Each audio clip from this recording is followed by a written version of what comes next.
If you're going to pay that much, then I guess I want to go. For 600, I'm up. I'm ready. What fireworks? Let's have the countdown. Let's go. Yeah, so ever since I did that, I have never hosted one New Year's Eve party. Not a one. That guy's expensive. He's Not a one. That's capitalism at its best. Okay. That is capitalism. Straight sticks. You know what I'm saying? I'm like, I have a right to charge whatever I want. You can. And you have a right to say, hell no.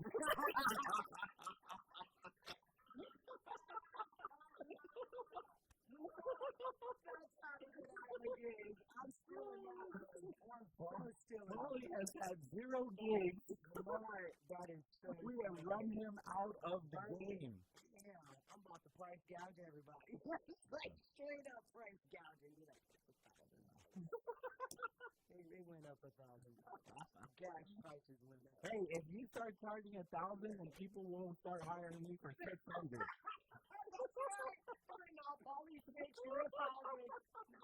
All of a sudden, people are going to start to say yes to me. Hey, that's not a bad Yo, strategy. but Christmas Eve and Christmas, okay. it's $2,000.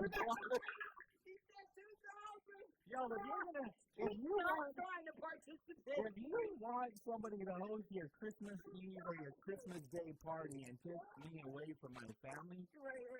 there is a price. There's a price. 2,000. That's what we're doing. I'm not going to say no, Hey, man, you're but right for that. but it's 2,000. I like that. I'm changing all my invoices. I'm changing them all. You know what? Yeah. I'm changing the invoice on this video. When you don't want to go, just raise your prices up. And, The prices are. That's smart. and then everybody, no wonder why Ed's got all the gigs. And what's your rate, Ed? And what is your rate? We really want to know. That's the four, Fred. All of a sudden, people keep calling me. What are your rates, Ed? Oh, man. Oh, goodness. No, because, you know, it's the holidays. There's plenty of Christmas parties. There's a lot. Now, Christmas parties, you know, are one thing. That's definitely not my price. But Christmas Eve, Christmas Day, you got to be kidding me. And I've only had that happen to me one time. One time, somebody, there was a business that asked for Christmas Eve. I'm like, wow. Yeah, and this was pre-pandemic. Okay. So I did it. Okay. And we got through it. We got through it, but never again. Only because I'm like, there's no amount of money worth being, you know what I'm saying? Being away from your family on Christmas Eve is for family. Christmas Day is definitely for family. You know, so yeah. New Year's Eve, I get it. The gigs are the gigs, and those are the best gigs, and that's a whole lot of fun. But I'm just an unk, you know, at this point. I'm just an unk.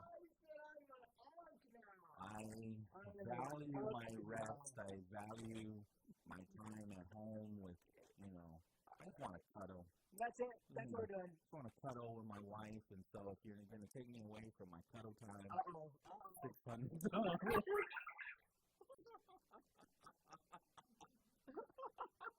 the wife said, that's 600. The wife said that's 600. You know, you don't even need a host anymore, to be honest with you. Right? What do you mean? I mean, with these parties, like... Yeah. I mean, not really. Just hire a really good band. Bring back the live bands. Bring back the live bands. Yeah. We got some really good bands out here, too. You just do a lineup. No one's going to notice. No one cares. Like, just anybody. Just call somebody out on the... Call somebody on the crowd and be like, hey, real quick, just introduce this band right here. And so you just go up and you're like, it's Prominence. And Prominence takes over for like the hour, and then they're done, and then you're like, all right, your next band is pass that mic around. Just pass that mic around. It's Service Entrance. And then Service Entrance goes up. Yeah, and then some other random person like, you just come up here real quick, introduce us. I'm like, God, since for the last time they were on the stage 25 years ago, the other band. And then that's it. And then the other band will be like, 10, 9, 8, 7, 6, 5, 4, 3, 2, 1. Happy New Year! And then everybody's out of there by like 12:30. That's right. I just saved you $600. He's not trying to get our rates. You ain't hustling our rates. Like if He's trying to get some money here. Yeah, just tip the DJ really good. That's true. Just tip the DJ really good, and they'll be your host for the night. That You know? is true. The DJ's job, that's tough. You got to keep up with everyone dancing. Follow the dance. Yeah. Don't ruin it. And club DJs are different from club DJs. There's a difference between a club DJ and a party DJ. You know, like for weddings. Okay. Yeah. For New Year's Eve. Yes. Definitely. Yeah, I see where you're going. Yeah. A lot of rings, a lot of trap. Yeah. So it all depends. What is your event? Mm-hmm. Yeah, because you can get caught up in getting, this is the best club DJ, and then you get them for the wedding. They're like they're going all like super high tempo and only dinner. Like, yo, drop that BPM a little bit. That's all we do. Pull it back. You're choking on Noli is one of my favorites.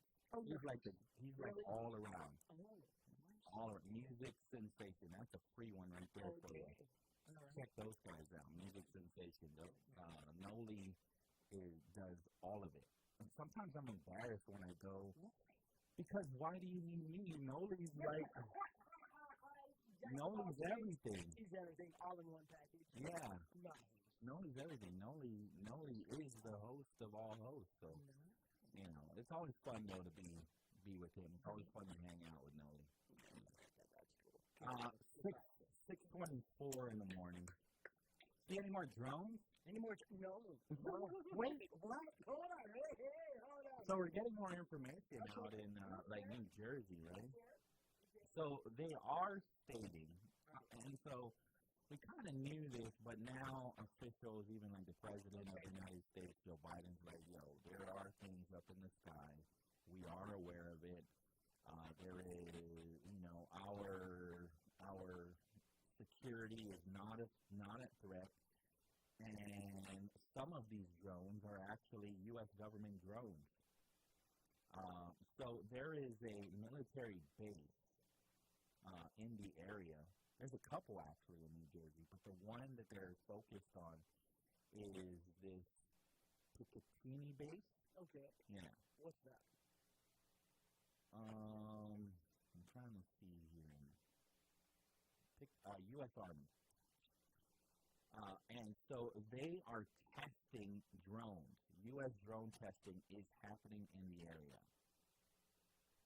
This is coming from the FAA. So the FAA sent out an air restriction alert back in November 21st. So this is all kind of making sense now. Because it was around that time where, residents in New Jersey, New York, smaller towns in New York, right, are starting to see all of this drone action. About 5,000 sightings of drones, right, have been reported. Not all of them are the drones that are being tested, U.S. drones being tested by the U.S. Army. Because some other people are sending their drones up to go look at those drones. So they're like looking at each other. So some of them are civilian drones, and then, more activity. Somebody's like, what's that? Go get the drone. And then they go and they send their drone up to go look at the other drone. And then another person is like, what are those drones up there? Let's get a closer look. Go get our drone. And then they send their drone up, and now there's 4 drones up, and then more and more people are looking at the 4 drones, and they're sending their drones up to go look at them. Yeah, and some of them are like all shapes and sizes. The U.S. drones they're unmanned, but they're like mini planes. They're probably the size of this studio. Some of them. Yeah, and so they're testing these kinds of drones. It says, while the nature of the testing isn't specified, it's most likely the testing of payloads related to reconnaissance. Interesting. So Charlie Hermosa, who is like the guy that pretty much introduced drones to this region. I mean, we were doing whole drone shows that were so awesome during the pandemic, right? Mm-hmm. So he's got Bella Wings, and I've been to his office. I actually paid his company to drop a birthday cake. Oh. To my daughter on her 16th birthday. Interesting. Yeah. Okay. Yeah. That's pretty cool. I don't know if anybody's ever done that before. That's cool. Yeah. Look at you. On sunset. Sunset. No. So it's sunset, and she didn't even know about it, right? So we go down to the beach, right, with our friends. Like, we're going to take sunset pictures. Okay. Taking sunset pictures, and all of a sudden we're like, oh, look at that drone. So the drone's coming around, and everybody now notices it, not just us. So, and they're like, it's carrying something. Okay. And then it starts to play music. What? Yeah. That's really cool. That is really cool. Music is coming out of the drone. It's got speakers. Yeah. And it's carrying. What is it carrying? And then you look at it, and it also has like this banner. Okay. And it says "Happy Birthday, Ava." That's a win. On the banner. Yeah. And then it starts to come down, and then we're like, it's got something. And so it comes down, and then the drone pilot and the assistants are all there too, right? And they come down. Charlie's there too. And they go, and they're like, take this. This is yours. And then she opens it up. It was her cake. That's cool. Yeah. They can do more than that, right? They can hold different kinds of weight, you know. And the cake was fine, too. It was over the water also. And the cake was fine. It didn't, like, the frosting was still all there. The words were still all there, so it didn't, like, collapse or anything. It was too sweet, wasn't it, salty? No. It didn't, like, shake. And, that is really cool. Yeah. It was very cool. I'll never forget it. That is super special. And they had another drone film it all. Oh. Yeah. So we even have a copy of the whole day. I don't think that has ever been done. I've never heard if anybody else has done it. But that's what Bella Wings does. So if you ever want to do that, get a hold of them. They'll even water blast your building, too. I've seen that. Drones water blasting. No. Yes. Drones water blasting. Your windows. Yeah. You know how dangerous it is to get somebody up on, like, you know, the Bank of Guam. Oh. ITC building, maybe not ITC building, right? Because ITC's got they've got like a patio kind of thing out there. But Bank of Guam, the Serena building, I've seen people getting up on like these scaffolds and whatnot, or like there's like these pulleys, and then there's a guy harnessed to like a swing, right? And he's wiping down windows. I've seen that. Now you know that's dangerous, right? You can hire the drones to do it, and the drones will water blast those windows. That is so cool. It's video gaming right there. What are you doing? Clean the windows. Yeah. I'm cleaning the windows, buddy. Yeah. It's straight up gaming right now. Like, yeah. Next floor up. That's pretty cool. It's pretty cool. That's pretty cool. I wonder if we should call it. That was pretty neat. I wonder if we will get the drone show near you. The drone show. Why did we stop doing the drone shows? Was it? Right, because we were getting them on Liberation Day, and then we just didn't get it last time.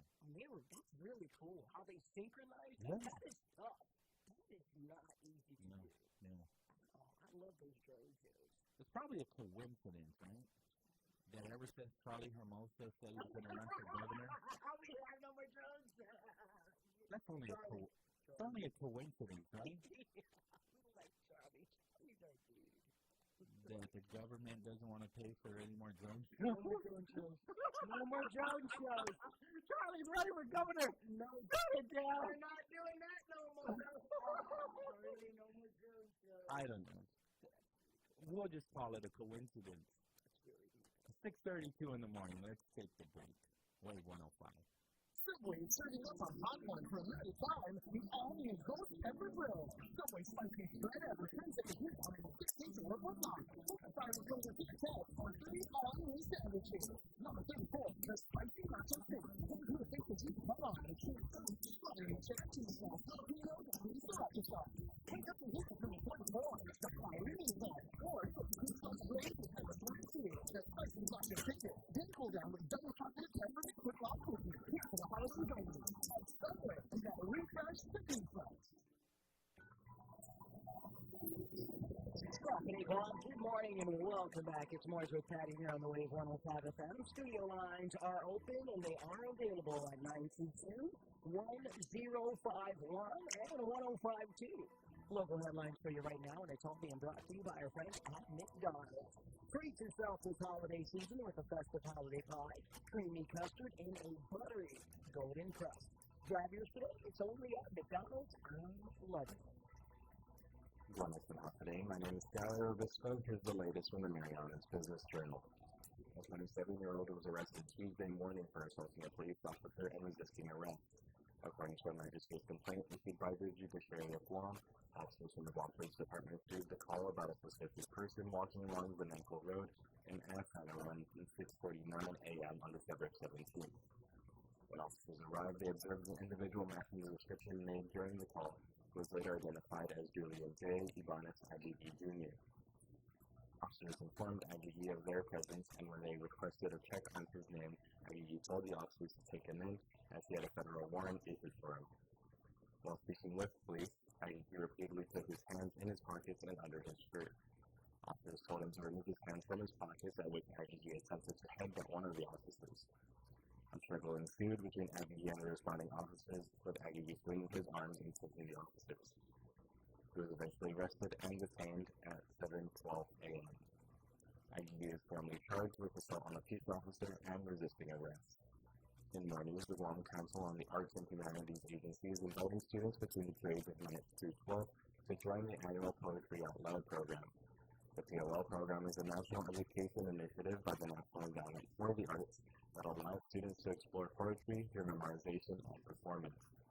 Congress states that the winner from Guam will represent the island and compete with 54 other states and territory winners at the National Poetry Out Loud Finals, which will take place in May in Washington, D.C. The deadline for schools to register for the program is December 21st. Reporting for the Marianas Business Journal, the Wave 105 and Power 98, I'm Skylar Obispo.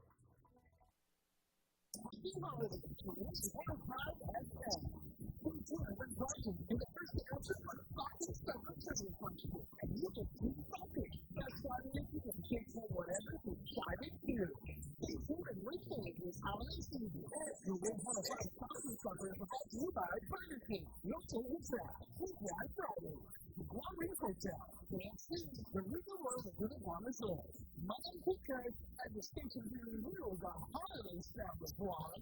Wave 105 FM. Merry Christmas! You work all day. Nights are for relaxing. Tune in Monday through Thursday for late nights here on Wave 105 FM. Designed to help you chill and forget about the stresses of your day. The wave doesn't stop, but it sure can slow down. It's Light Nights, Monday through Thursday nights till midnight only here on the Sound of Guam. Wave 105 FM. Welcome back. Let's go ahead and hit the streets right now. This will be your first look at your real deal traffic report. We're looking at traffic on the northern side of the island. It appears to be light right now. It's only 6:37 on a Thursday morning. We don't have too much congestion along Route 1 and Chico this morning. Most of the delays, it looks like it's going to be found in Dedido, getting around Payless in Dedido, or around the Dedido pool. That's north and both southbound traffic on that end. Route 16 is looking really nice. However, the streets of Guam are wet, so you do want to watch your speed limit. So if there's anywhere on the streets of Guam that you need to be, now will probably be your best bet, as it will be picking up in the next hour. Let's continue to watch our speed. Keep your eyes on the roads. No texting and driving. Make sure that your seatbelts are fastened and that the kids are strapped safely in the proper booster and car seats. Allow some braking distance between yourself and the vehicle in front of you, and you should have yourself a safe Thursday morning.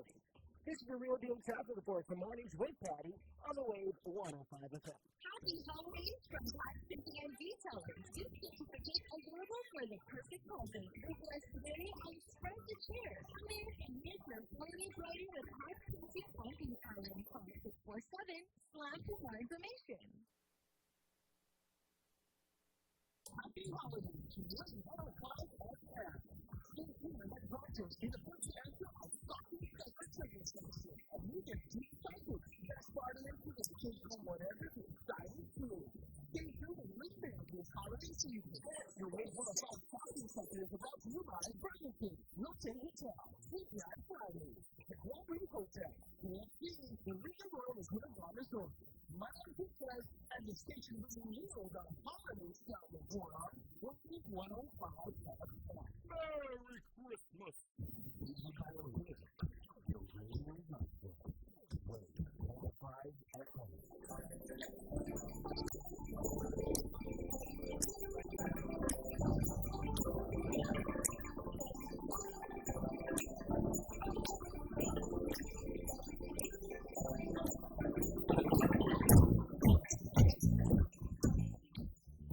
Hi, welcome back. Mornings with Patti. My name is Pauly Suba, filling in for Patti Arroyo and rolling with dice on a Thursday. Okay, getting more information. We've been tracking this thanks to the president of the Pacific Association of Radiation Survivors, Robert Celestial. We've been tracking this reauthorization of RECA. And so there's like a compromise bill that's out there. Last time when we spoke to Senor Celestial, he confirmed that there is a compromise RECA bill that has already passed the Senate and goes to the House. The compromise is, instead of $50 billion over 19 years, it's $5 billion over 6 years. And Guam has never received the RECA benefits, right? And so trying to make this happen for so many years, and Senor Robert Celestial fighting for this. Oh, by the way, he already has his benefits because he's 100%. He gets 100% of his benefits as a veteran with disabilities. And so he's fighting for everybody else as well to get these benefits for downwinders in Guam. So following this now, as the bill that was going to be $50 billion over 19 years obviously failed. We've even spoken to Congressman Jim Moylan about it, and basically just saying it's too expensive. That's the reason why it had failed. But he had recently last week told me on the bright side that we still don't give up. The fight continues, and so he's working it out as well. He says, unfortunately, there are politics involved. So now we're finding out. So Republican Senator Josh Hawley from Missouri has been a huge advocate for moving this forward. I would say he's like the front runner, at least from the things that I've been seeing, to get this reauthorization and now a compromise reauthorization RECA bill forward. So he's trying to work with House Speaker Mike Johnson, but right now he's not happy with Mike Johnson. So there's word out there that Hawley reached an agreement with Utah lawmakers, which here's the icing on the cake with the politics. Utah lawmakers are, Josh Hawley is saying, these Utah lawmakers are trying to sneak in some sort of RICA compensation only for their constituents, only for their jurisdiction. And he is not happy about that. So, the latest now that's coming out of the Washington Examiner says Senator Mike Lee, a Republican out of Utah, has introduced a different compromise, which would have been a 6-year reauthorization of radiation exposure program with a $10 billion price cap. And this is also something that Josh Hawley is trying to work with, this Mike Lee.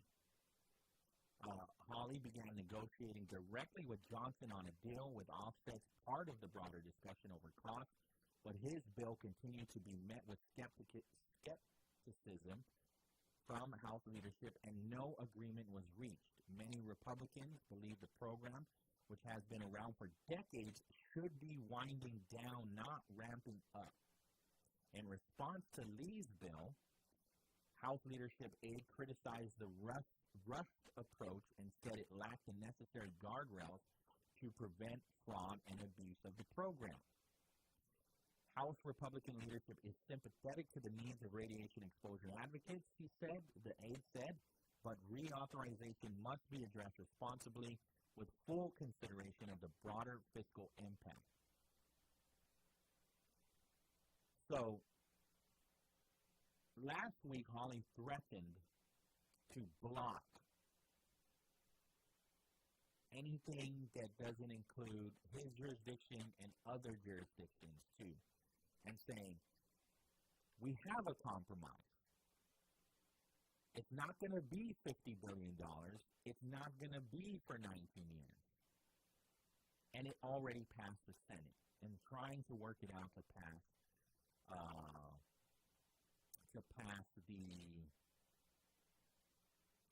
the House. And again, Hawley's thing is, you spent billions of dollars to Ukraine. These are American citizens that the U.S. government has failed. And so I'm going to play you this audio file. This is Josh Hawley talking about just that last week and how he plans to block anything other than at least the compromise that he's been trying to advocate for. Again, not $50 billion anymore, but $5 billion over 6 years.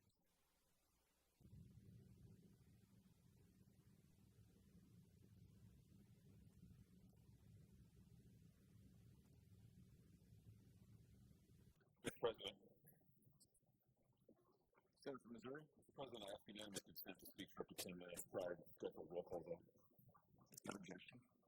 Mr. President, we are come to the end now of 2024, to the end of another legislative session, indeed to the end of another Congress.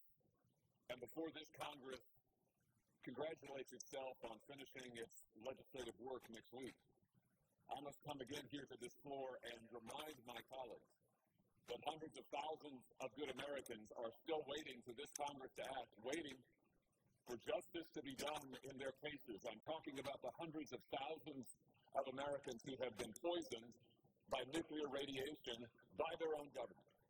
I'm talking about the people of St. Louis, Missouri, an original uranium processing site dating back to the Manhattan Project 50, 60 years ago now. The people of St. Louis did their duty proudly, patriotically, but the government didn't do right by them. What did the government do when the Manhattan Project was shut down? The government took that nuclear waste, that radioactive material, and dumped it into a public landfill. They allowed it to seep into our groundwater. They allowed it to be distributed across the region so that now in the greater St. Louis area and the greater St. Charles area, thousands upon thousands of Missourians have been exposed to nuclear waste and radiation for decades. And even as I stand here today, the radiation continues. The groundwater is still in doubt. Coldwater Creek is still contaminated.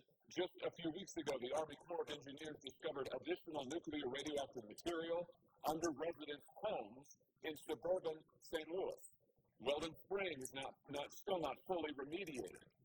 And no one, I emphasize no one in the state of Missouri has received a dime in compensation from the federal government for the decades of radioactive exposure that this government forced upon them. And the people of Missouri are not alone.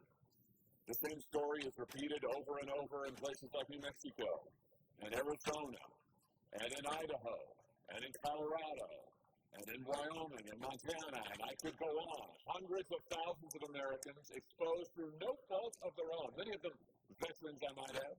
Many of them miners who went to work in uranium mines to provide the critical material that allowed us to support our nuclear program, that allowed us to win both the Second World War and the Cold War. And what has the United States government done for these good Americans?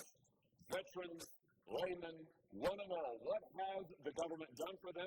Nothing. It has exposed them to nuclear radiation and done nothing, Mr. President. That is why this body finally acted this year, passing with a huge bipartisan majority legislation that would finally compensate and honor those Americans who served their country, who gave their health, and in many cases, yes, gave their lives for this country's national security as part of our nuclear program. And Mr. President, while this body is active, the House is not. And here we are now at the end of this calendar year, at the end of this legislative session. And because the House has waited, and because the House has stalled, and because the House has failed to act, the radiation exposure compensation program has now fully expired, so that no American, no veteran, no one across the country who has been exposed by the government to this radioactive waste, not a single person has been compensated for the cancers that they have contracted, compensated for the loved ones that they have lost to radioactive-related diseases. Nobody. It's completely dark. No one is getting anything. And now we are told, Mr. President, that at this 11th hour after this body has passed legislation not once but twice to fairly compensate these good Americans, after this body has acted to ensure that these good Americans get the justice that they deserve, now at this 11th hour, after the House has allowed the program to expire, we are told that now House leadership is considering a backroom deal. A backroom deal to be shoved into an end-of-the-year package next week that would select just a few counties in one state, the state of Utah, just a few counties to compensate and exclude everybody else. I cannot emphasize to you enough, Mr. President, what an offense this would be. For months now, victims have met with House leadership and negotiated with them a path forward. I have negotiated with House leadership. Many here have engaged in this effort to find a way to get the House to act and compensate these good Americans who have been poisoned. And now, at this last minute, for House leadership to be preparing, as reports indicate they are, to shove down the throats of these victims across the country a backroom deal that excludes almost all of them, is not only unacceptable, Mr. President, it is absolutely offensive. It is unjust. It is wrong.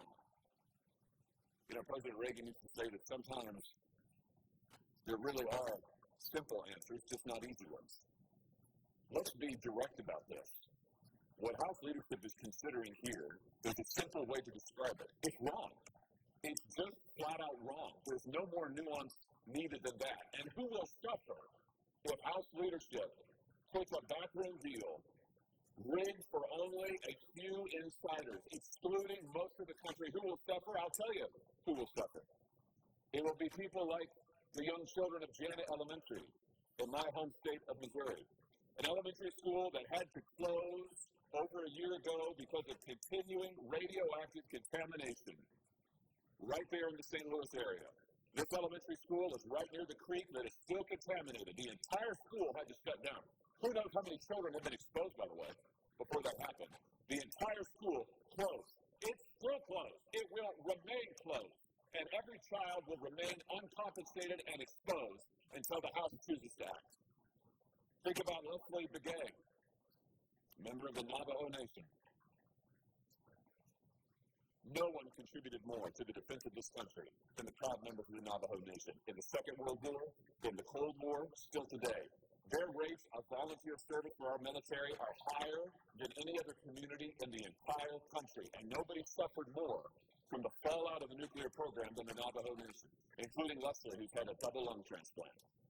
If the House fails to act, if the House forces a backroom deal through this body, Leslie and thousands of others like him will be uncompensated, will be unhonored, will be unrecognized. It is wrong, Mr. President. Consider Claire, a young girl from Missouri, diagnosed with a radiation-related illness when she was born, going through chemotherapy when she was just a child, age 2. Consider Bernice Gutierrez from the great state of New Mexico. Every member of Bernice's family for 3 generations now has had cancer and multiple radiation-related illnesses because they were downwind of the original Oppenheimer tests that carried that radioactive nuclear cloud over so much of our country.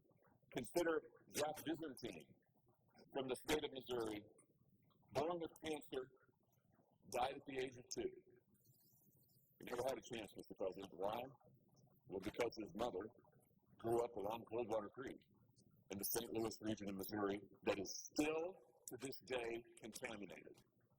None of these people, none of them, have been helped by their government with the expenses, with the losses, with the pain that the government forced on them. Not a one of them. Mr. President, it is time to act.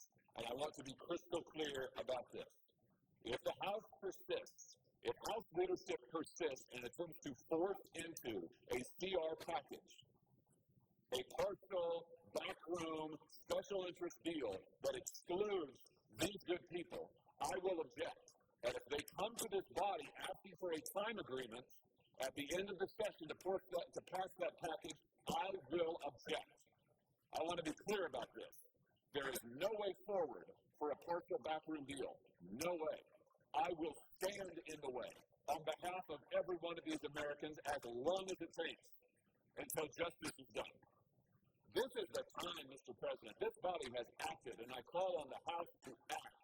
What we should do instead of their backroom deal is pass what this body has already passed. Generous compensation, fair, just compensation with a spending limit that will fairly honor, recognize, and help these good Americans who deserve it. This isn't a handout, Mr. President. This is justice. This is recognition of what these good Americans have done and what they have suffered. You know, we are near upon Christmas now. In a sort of old fashioned, but it used to be around Christmas time. Sometimes we talk about the Christmas feeling or the Christian feeling. Well, I just observe this. What does that Christian feeling consist in? If not, in the words of Micah, doing justice, loving kindness, and walking humbly with our God. There's a chance I might just say to do just that, to do justice, to show kindness, to fulfill our duty to our fellow Americans. And the Scripture admonishes us to be not just hearers, but doers as well. As this year comes to a close, let's be doers of justice. Let's be demonstrators of kindness. Let's do what's right by our fellow Americans. Let's honor our countrymen for what they have done. Let's right this wrong, finally, this 50-year wrong. Let's right it. Let's end the year and end the Congress with this historic righting of a wrong. And then we can say to our constituents and to our fellow Americans, Merry Christmas. Then we can say we have truly done our jobs here. Until that time, Mr. President, I will be here, I will be standing, and I will be advocating on their behalf. I will be doing it. There you go. That's Senator John Pauly of Missouri. I don't know what it is, too, because lately I've been seeing a lot of Senator Josh Hawley on my TikTok. That's credit. The algorithm. And it's on different topics, too. Different subjects. When he shows up, the guy, he can be abrasive. Okay. Right? He's trying to get answers sometimes, and I guess he's not getting not the right answers. He's not happy with the responses. There was one where I was watching on C-SPAN where he was calling out airlines. Mm-hmm. Basically, saying that airlines are cheating the customers, charging them all kinds of fees that he doesn't think are fair. Right? Bag fees. Oh, your bag doesn't fit in this basket here, so now we're charging you more. And then there was clearly footage of the bag fitting in this basket, and we found out through the report from bipartisan members in the Senate that airlines pay gate agents to find those kinds of things, like bags not fitting in baskets, and then charging, and then the gate agent gets a commission. Wow. Yes. No. Yes. What? Yes. Yeah. So one of the airlines said we stopped doing that. We don't do that no more. But they definitely caught them doing it in the past, and one of them doing it at the time that they called them out on it 2 weeks ago. Yeah. So Josh Hawley on this issue again. So basically, the most updated part, it sounds like Hawley has kinder things to say to the Speaker, Johnson, the House Speaker, basically discussing a compromise, and Hawley has told reporters at the time that he really appreciates the Speaker's engagement. So we'll see, because it's December 18 over there. Time is definitely running out. I don't agree with whoever this aide is that they talk to. Obviously, it's an aide. It's not one of the senators, and they're staying anonymous. I don't agree with the statement of we should be closing things out and not ramping things up. Like, we should be at the end of this with RICA. Not when so many citizens, U.S. citizens, American citizens, including the downwinders here in Guam, have gotten nothing. So I agree with Senator Hawley that they need to continue this fight. I agree with Congressman Jim Moylan when he says we continue the fight, even if it means in the next House of Representatives. So, and this is also why, too, because I've had this conversation before with a number of people on, I am nuclear energy curious, just like Senator Will Parkinson had said at some hearing when they were talking about mini nuclear reactors. Understanding that it is clean energy and it is very cheap. But when a crisis happens, people die. And cancer, and over time, we find out that our own people here in Guam, our grandmothers, our grandfathers, our great-grandmothers, our great-grandfathers, have gotten cancer because of the nuclear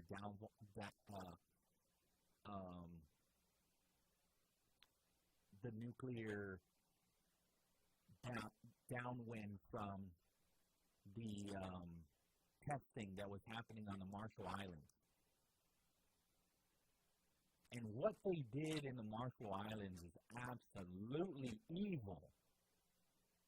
And that was the U.S. government. To this day, There's an island called Adai where they are from coast to coast on a tiny island, thousands of people, Marshallese, on this island. They've been forced to live there because they cannot live on Kwajalein because that is a U.S. Army base. And then they ferry them back and forth from Adai to Kwajalein to work there. And there are people that are grateful for this. There are people that are living on Adai that are grateful for that. I get to work on a military base. I get paid, I get compensated pretty well. But their living conditions,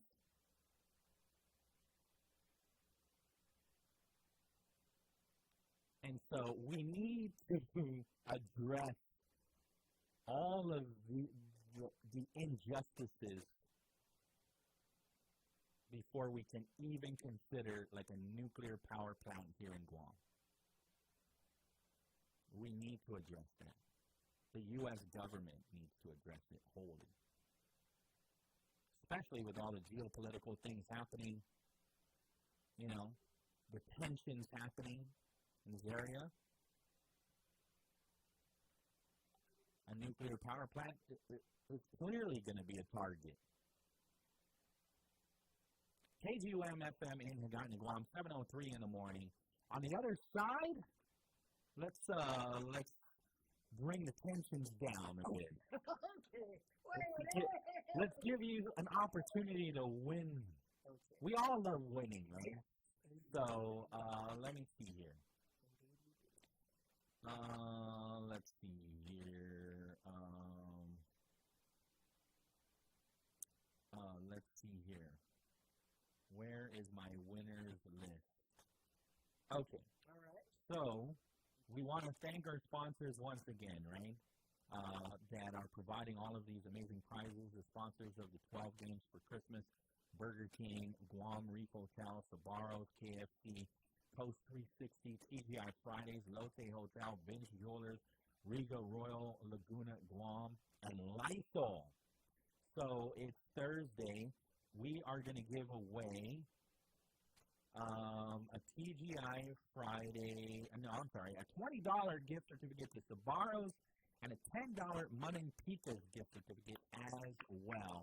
On the other side of the CBS News, and if you won before, we're going to give somebody else an opportunity, whether you won before in the morning show or you won before in the afternoon show. Today, we're going to give the opportunity to somebody else. If you want on our sister station, Power 98, or on Route 99, I don't know that. And we don't have that information. I have no idea who won over on Power 98. So it's fair game if you won on Power 98. It's fair game if you won on Route 99. You just could not have won Monday, Tuesday, or Wednesday on the morning or the afternoon show for the 12 games of Christmas, okay? Because I want to give more people the opportunity to win, right? So we'll do that on the other side of these. Time for the CBS News. This is CBS News on the Hour, sponsored by O'Reilly Auto Parts. I'm Tammy McCormick. The Federal Reserve cut a key interest rate today. Business reporter Jason Brooks. In a move widely expected by investors, the Fed cut its benchmark lending rate by a quarter point to a range of 4.25% to 4.5%. The third straight meeting in which it cut rates as inflation nears the Fed's 2% target. The market, however, is surprised by an even more cautious outlook for rates, with the updated quarterly forecast now calling for 2 quarter-point rate cuts in 2025 compared to 4 in the previous forecast. The Supreme Court will hear arguments over the federal law banning TikTok if its Chinese parent company doesn't sell it. CBS's Jan Crawford. The government says TikTok raises significant national security concerns because the Chinese government can manipulate the information on the platform and also gather data about the 170 million U.S. users. Arguments are set for January 10th. Less than 10 days before the law was set to take effect. The House Ethics Committee has now voted to release its report on Matt Gaetz. The Wall Street Journal's Molly Ball says it's unclear when we'll learn what's in it. We don't know what is behind this decision, what's behind this vote that has apparently been taken, but if it results in the release of the report, we will soon know what these allegations were that were considered so damaging that they forced Gaetz to withdraw his nomination as Attorney General. The CDC is reporting the first severe illness from bird flu. Sabrina Cupid reports. The cases in Louisiana, it's been determined that the patient had exposure to sick and dead birds in backyard flocks. This is the first case of H5N1 bird flu in the U.S. that has been linked to exposure to a backyard flock. The risk to the general public is still considered low. Since April, there have been a total of 61 reported human cases. Police in Madison, Wisconsin are still searching for clues into what caused a 15-year-old girl to open fire at her school, killing a teacher and another student. CBS's Anna Schechter reports on new court records showing the girl's parents married and divorced twice. We have obtained the divorce records from her parents that show a custody arrangement where she was moving back and forth every couple of days between parents, that she was enrolled in therapy. The ATF is conducting an urgent trace of the firearms she used. The CIA director is in Qatar as hopes grow for a ceasefire in Gaza. Correspondent Chris Livesay has been talking to hostage families. The father of two hostages, two brothers who are being held together, said he'll basically believe it when I see it. He said, I'll believe it when I see them walking across the border back into Israel. On Wall Street, the Dow is off 487 points. This is CBS News. Think O'Reilly Auto Parts for all your car care needs. Get the parts and service you need fast from the professional parts people at O'Reilly Auto Parts.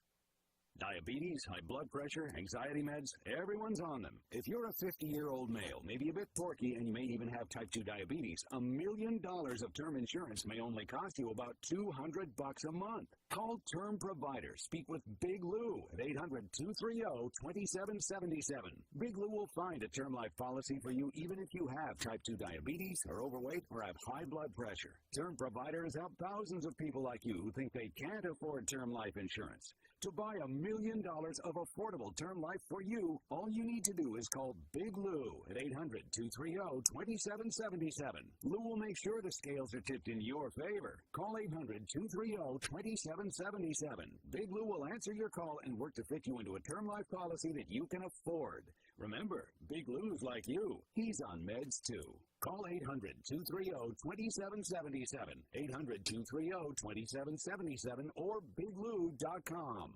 President-elect Trump selects a big name to be ambassador to the Bahamas. Here's CBS's Steve Kathan. Herschel Walker dazzled on the football field in college and the pros.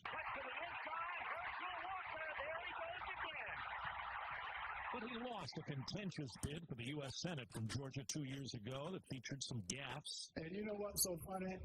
I am with many police officers.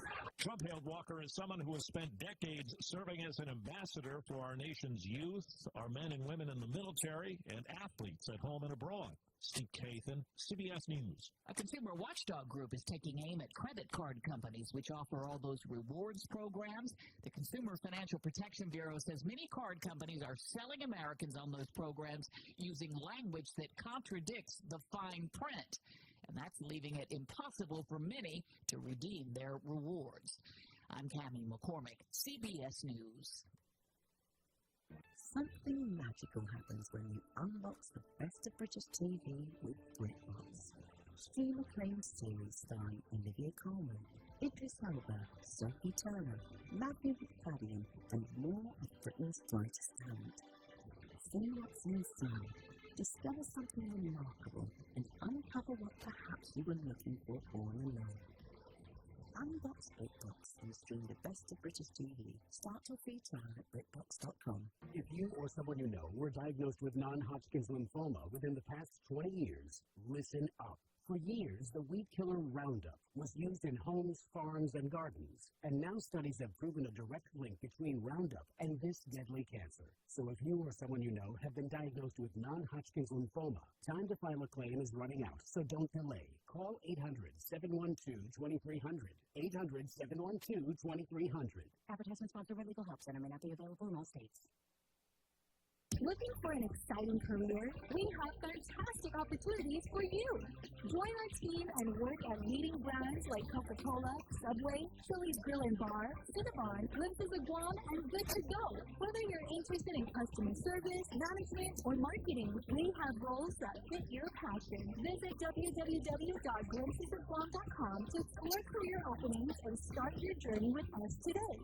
Subway is serving up a hot one for a limited time, the all-new Ghost Pepper Bread. Subway's spiciest bread ever comes at the heat on a 16-inch or footlong. Put the fiery flavor to the test on 3 all-new sandwiches. Number 34, the Spicy Nacho Cake. Here's who to face the heat head-on with shake steak, strawberry cheddar cheese, or jalapenos and creamy sriracha sauce. Pick up your hit with number 24, the Fiery Meatball. Or set the heat up ablaze with number 42, the Spicy Nacho Chicken. Then cool down with a double chocolate peppermint footlong cookie. Cool for the holidays only. At Subway, you gotta refresh to be fresh.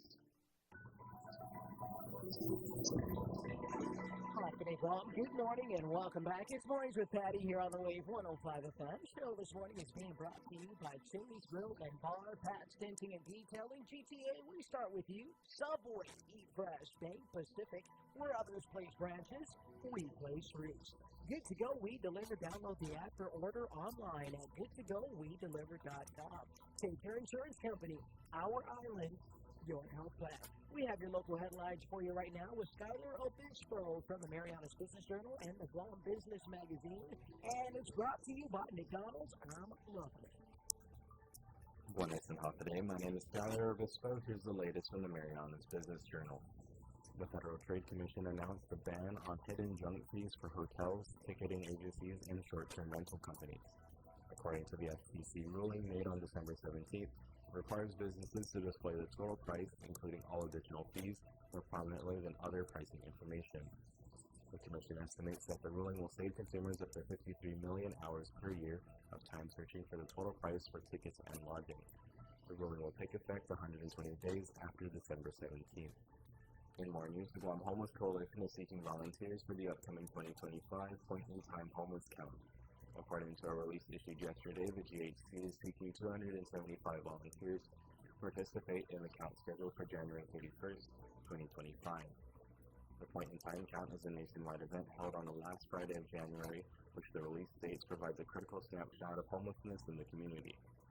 The collected data will help identify the minimum number of people experiencing homelessness, assess available resources, and identify gaps to better address the needs of the homeless population, the release stated. Interested individuals can register at the Guam Homeless Coalition 2025 Pick Count website and must be 18 to register and attend a mandatory 5-hour training. Reporting for the Marianas Business Journal, the Wave 105 and Power 98, I'm Skylar Obispo. Honey, it's our favorite time of year, and I got you something to celebrate. Oh, a McRib! It's just what I wanted. Happy McRib season, sweetie. I love you. I love you too. Actually, I was talking to my McRib. Oh, okay. I'll leave you to it. Celebrate McRib season with McDonald's. Enjoy the deliciously saucy McRib, only for a limited time and only at McDonald's. Participating McDonald's.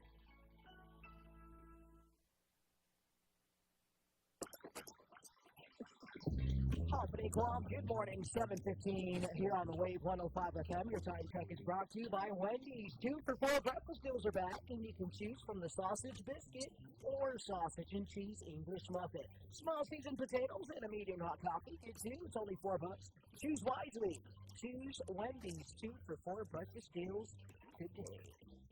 All right, Guam, let's take a quick look at traffic this morning. For those of you along Route 4 in Dunya, it does look like we got some north and both southbound traffic, and that's going to be outside of St. Francis Mobile Gas Station in Dunya, as well as MU Lujan Elementary School. After that, nice and smooth ride through 10 and Inda, climbing up towards Talon Pago.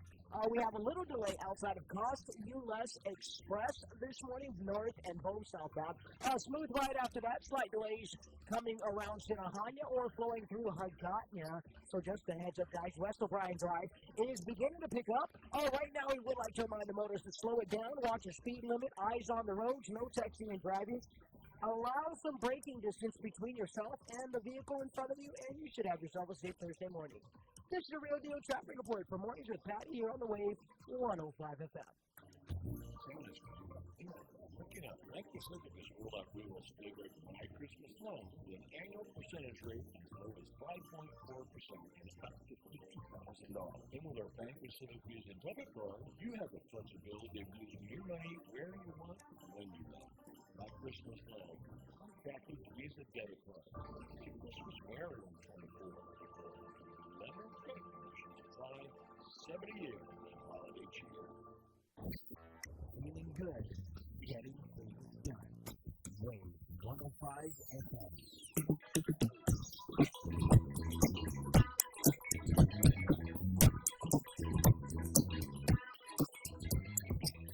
All right, welcome back. Mornings with Patty. My name is Pauly Suba, rolling with dice on a Thursday. Hafa day. Good morning, guys. Thursday is Webbis. That's it. That's it. Viva Webbis. Almost 671-922-1051. That's the number to call. We need you to call now. I'm going to get the third caller, give you an opportunity to win some prizes here. We've got two up for grabs today. It's a $20 gift certificate to Sbarro's and a $10 gift certificate to Maningpikas. Again, this is the 12 games of Christmas, and we are winding down. We just have a few more of these to go, right? Right on. Because Christmas is Wednesday? That's it, guys. I'm not panicking. You're panicking. I'm not panicking. We got like this weekend left to shop, right? But here are, you can either Christmas yourself, okay, or you can Christmas somebody else, right? So again, I'm going to take the third caller. Here we go. Caller number one, Hafa day. You're caller number one. Call me back. Call me back. Bye. Caller number two, Merry Christmas. Call us back. You're call us back. All right, and then now caller number three. There it is. Hafa day, you are caller number three. Merry Christmas. Hafa day. What's your first name? Mike. Mike, have you won anytime this week on either Patty's Show or The Bright Side? No. Okay, good. All right. I got a question for you, and I also have multiple choice. It revolves around the movie Elf. Have you watched it with Will Ferrell? No. Oh, no! Okay, so it's multiple choice, though, so you just guess. So, Buddy the Elf, his biological father is Walter Hobbs. A lot of people know him as Sonny in Godfather.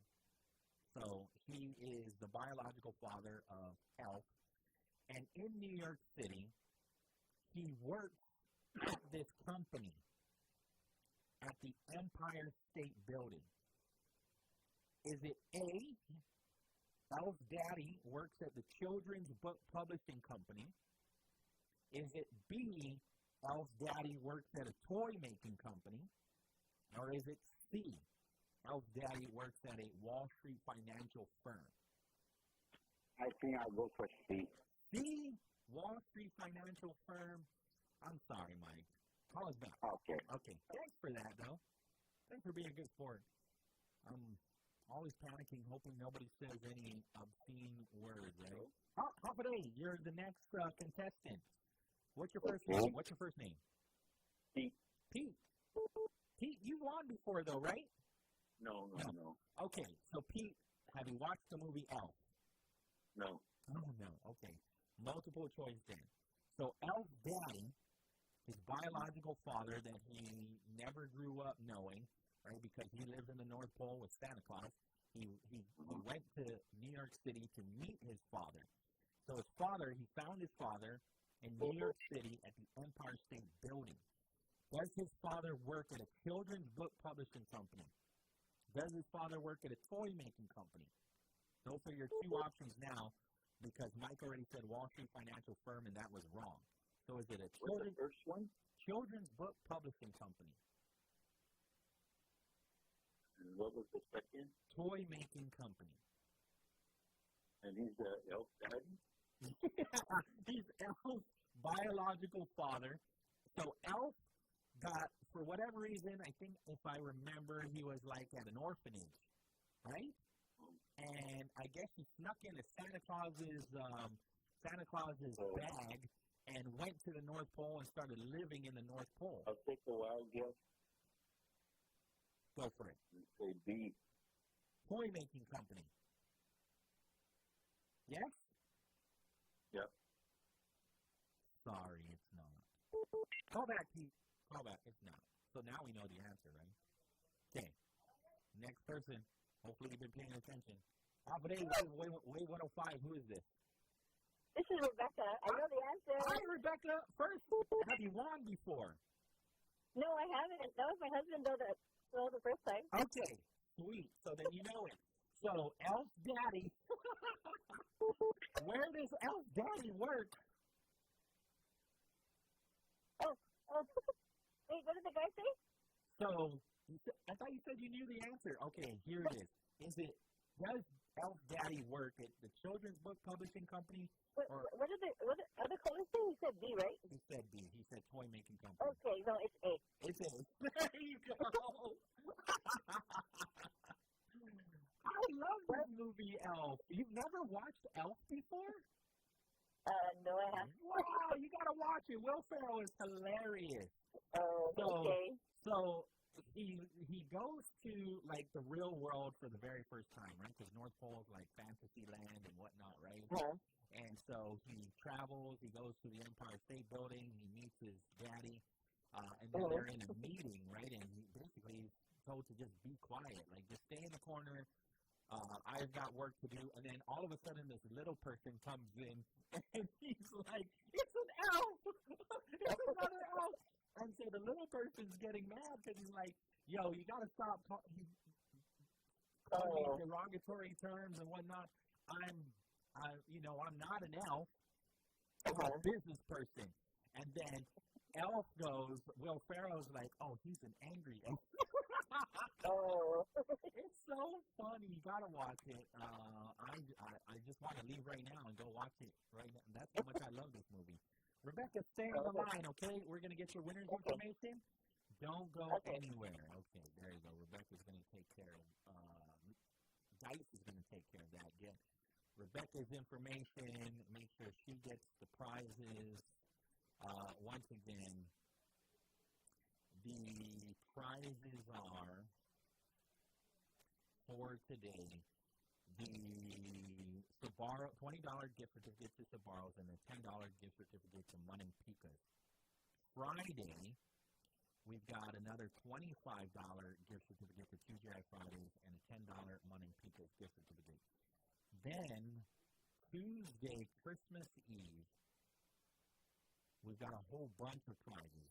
$25 gift certificate to TGI Fridays, $10 Munning Pika's, dinner for two at La Tienne and Lotte Hotel, and a choice of a turkey or a ham set for New Year's from Guam Reef Hotel.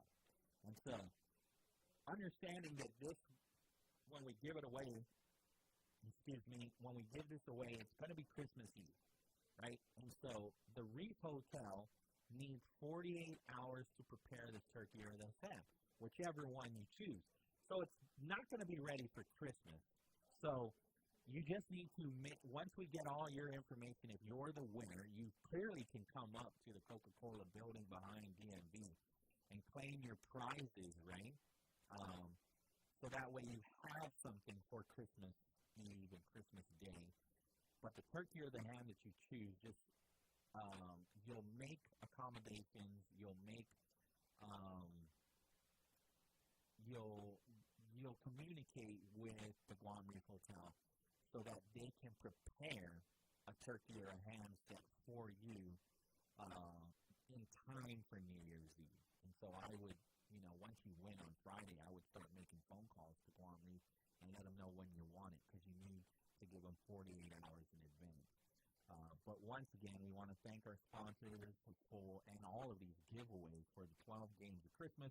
Thank you also for calling in and participating and contributing to the show as well when you make your phone calls to try to win these prizes. We want to thank Burger King, Guam Reef Hotel, Sbarro's, KFC, Coast 360, TGI Fridays, Lotte Hotel, Vince Jewelers, Riga Royal Laguna Guam, and Lysol. 7:26 in the morning. On the other side of the break, I watched the video we did they were on Zoom, and then I was able to go on the Guam Department of Education's Facebook page and also watch their session with stakeholders, right? So, it's Joe Sanchez, who is in charge of curriculum, right? But he definitely is taking the lead on what they're calling school maximization and realignment of attendance areas. So Joe Sanchez was there to start up the meeting. They're going to do this again. If you didn't watch yesterday, they'll do it again for Thursday and Friday. Let me see here, because I have the schedule too for these meetings. They happen at night. So I kind of was understood it as, and I'm so glad that I watched it, because my son goes to JFK. So yesterday wasn't necessarily geared around JFK, right? Because yesterday they were talking about, well, it was scheduled for students of the Hadza region, students, parents, and community of the Hadza region at 6 p.m. yesterday. So, I was like, let me check it out. Let me see what they're talking about, right? Because I've been tracking this for a while, too, when I heard about possibly decommissioning schools and the reasons to do it. So the Hadza region is the southern region, right? So that's Marianas, Truman, and Alahan, Marshall, Sablan, Mariko Martyrs, Emi Lujan, Talafofu, and Alahan, Ocean View, southern, right? But, after watching it, to me, it doesn't even matter. And even Joe Sanchez was saying, if you want to watch tomorrow's, by all means, it's practically going to be the same presentation that we just gave, which was last night around 6 p.m. It lasted about an hour and a half. Yeah, a little bit over an hour and a half. And they went through it, some really good details, right? So even if, again, the list says for Thursday, this would be for the Catton and Luzon regions, right? Again, at 6 p.m. for students, parents, and community.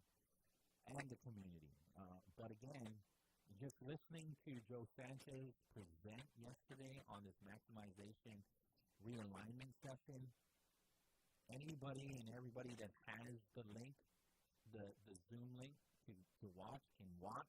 You can ask questions. And then you can also, if you don't have the Zoom link, you can just go to GDOE's Facebook page and you can watch it. It's still there. It's still sitting there on their Facebook page. And so you can re-watch it if you've watched it before and you don't quite understand what was presented. You want more clarification, you can re-watch it, or just tune in tonight, too. They're going to do it Thursday and Friday. Again, from what I heard yesterday, Joe Sanchez said that it's practically going to be the same presentation as yesterday. So the superintendent did speak yesterday. Last night, he shared that this meeting is one of several opportunities to involve the public and listen to your concerns. And also that the input that is provided by stakeholders is, he says, central to the process. So very important that stakeholders start participating with the whole session. Share your concerns, and this is a very good opportunity to do that. Later on in the presentation, Joe Sanchez shared an email address. I'm trying to find it now.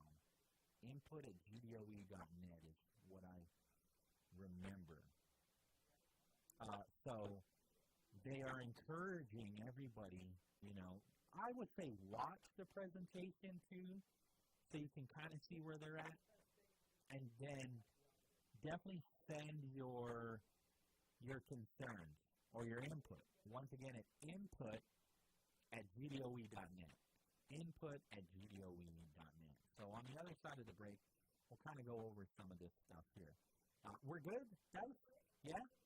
Okay, so we'll take the break now. 7:32 in the morning, Wave 105. This holiday season, fill your loved one's stockings with a Subway Holiday Gift Card. Receive a free 6-inch sub for every $25 Subway gift card purchase. Promo ends December 31st. Free 6-inch subs are redeemable through January 31st, 2025 only. At Subway, refresh to be fresh. Happy holidays from Wave 105 FM. Stay tuned on What's Market to the first answer on Patti Arroyo question. And you can see Patti. Check Fridays to the whatever excites you. Stay tuned and Weekday with holiday season. The Wave 105 Patti Center is brought to you by Burger King, Rotos Hotel, TGI Fridays, the Glory Hotel, KFC, and River One with Guam Resort. Mom Picos and the station bringing you is on holiday summer Guam, Wave 105. Merry Christmas!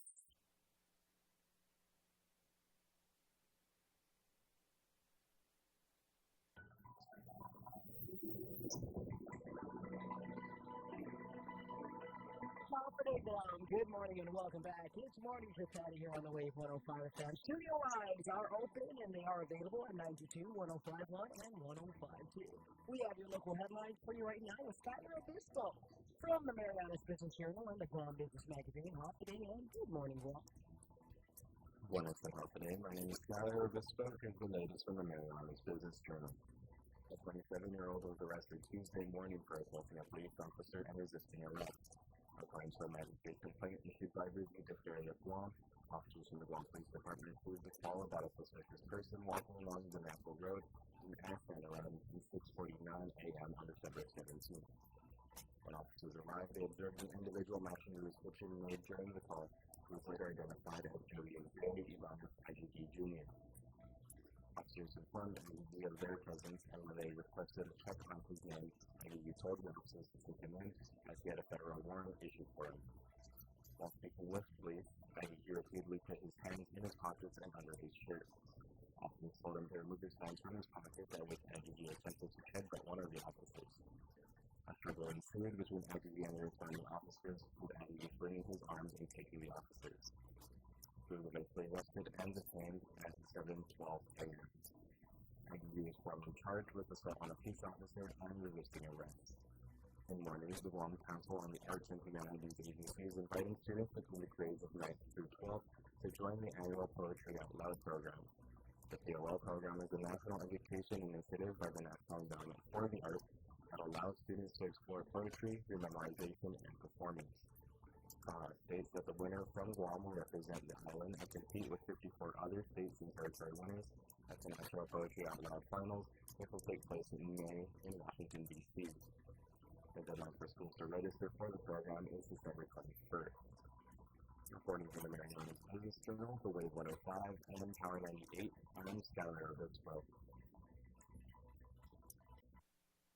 Today, Guam, Johnny Adai here, inviting you to tune in to that talk show every Wednesday from 6:30 p.m. to 8 p.m. Join the Wave of Conversation where Miss Bobby and I address veterans' concerns and benefits for you, only on Wave 105.1 FM.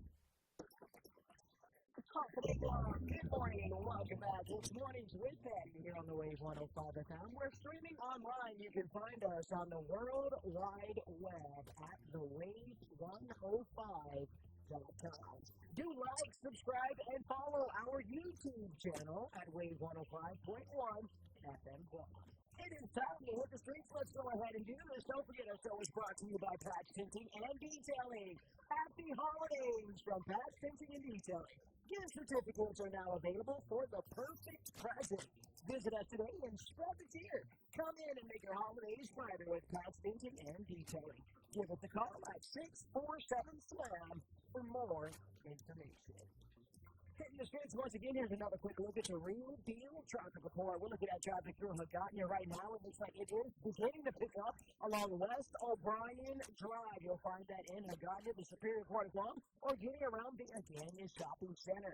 East Hagåtña, nice and smooth ride through there. Tight delays at Megabyte this morning, or the ITC FHP intersection. Fallon, San Antonio, Route 14. We have Tamuni Elementary north and southbound traffic there. Outside of the Guam Premier Outlet, that's going to be GPO, JFK, and Kmart intersection in Upper Kumon, both north and southbound traffic there. We're working our way into the 8 o'clock rush hour, so yes, you will find the streets of Guam definitely picking up, so please watch your speed limit, eyes on the roads, no texting and driving. Remember, Guam, seatbelts are sexy. This is your Real Deal Traffic Report for Mornings with Patty here on the Wave 105 FM. Well, restaurant biscuits. The holidays are here, and KFC's got just what you need to make them jingle effective. Our new KFC Holiday Feast, packed with 12 pieces of our world-famous fried chicken, hot sides, and fluffy biscuits. And here's the kicker. You'll get a glass casserole dish with your KFC Holiday Feast. Hosting a smaller gathering, our 6-piece holiday meal is just as delicious and perfect for cozy celebrations. This holiday season, take a break. Let KFC do the cooking while you enjoy the love. KFC, it's finger licking good for the holidays. Happy holidays from 105 FM. Thank you and welcome to the presentation of Stocking Stuffer Chicken Function. And you get to something. That's why there is a take on whatever the exciting food. Stay tuned and win big with holiday season. The Wave 105 Stocking Stuffer is about to you by Burger King, Lotte Hotel, TGI Academy, Guam Hotel, KFC, the Ruby World of Good Guam Resort. Monday through Thursday at the station bringing you the holiday stuff of Guam, Wave 105. Merry Christmas! Chili's wants to help you celebrate this holiday season with a gift for everyone. Purchase a $50 gift card at Chili's and receive a $10 coupon for yourself. Have a gift, get a gift. At Chili's, great value and memories for the year.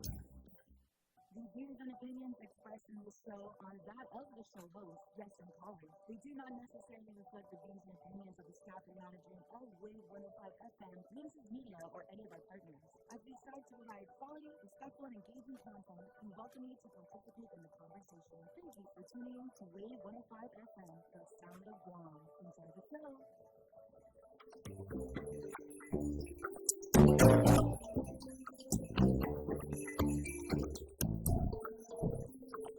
Hi, welcome back. Mornings with Adai. My name is Pauly Suba, filling in. Rolling with Adai. 671-922-1051 is the number. We're online at thewave105.com. We're also on our YouTube channel, Wave 105.1 FM Guam. Real quick, public service announcement from GPA as we're getting closer and closer to 9 a.m. There is going to be a preventative maintenance outage. This is a scheduled power outage, for feeder line P294. The villages affected are Salampagu and Zotnya. The customers affected are along Salan Ping Pagu, Salan Inga, Inalado Road, Pago Bay Estates, Water Pump WBP 18, and surrounding areas. The business also affected includes Tendeninda. So this again is today from 9 a.m. to 3 p.m. and it's going to last, so that's about 6 hours, 9 a.m. to 3 p.m. And so why is the power going off? GPA is making system improvements and conduct preventative maintenance to avoid future power outages. In most cases, the job can be done with no impact to customers. However, sometimes the power needs to be shut off in order for the crews to work safely. We understand that this can be inconvenient and uncomfortable. We are committed to keeping our customers and employees safe, and we will turn the power back on as soon as we can. So at the most, they're saying 9 a.m. to 3 p.m. That's about 6 hours.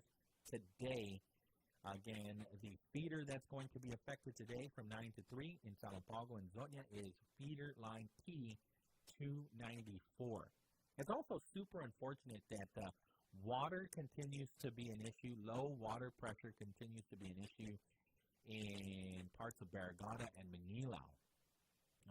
It's an ongoing issue, and that's very concerning because it's lasting longer than a week. I mean, that is inconvenient in so many ways, in so many levels, that residents in Manilao, students are being affected by it as well, are being affected by that water pressure that continues to be an issue. We got somebody on the line? Is it Joe Malik? Yeah? Hafa day, Joe Malik. Senor? I'm here. It's snowing down here? It sure feels like it's about to snow, doesn't it? I was feeling the same way when I was coming into work this morning. I'm like, it feels like at any moment this type of weather feels like we're going to start to see some snow in Guam. Actually, it's raining 50%. 50%? Oh, they too. Yeah. Yeah, 50%. I was checking the weather channel. Oh, another thing. Take 116 or 117. Okay. You have time.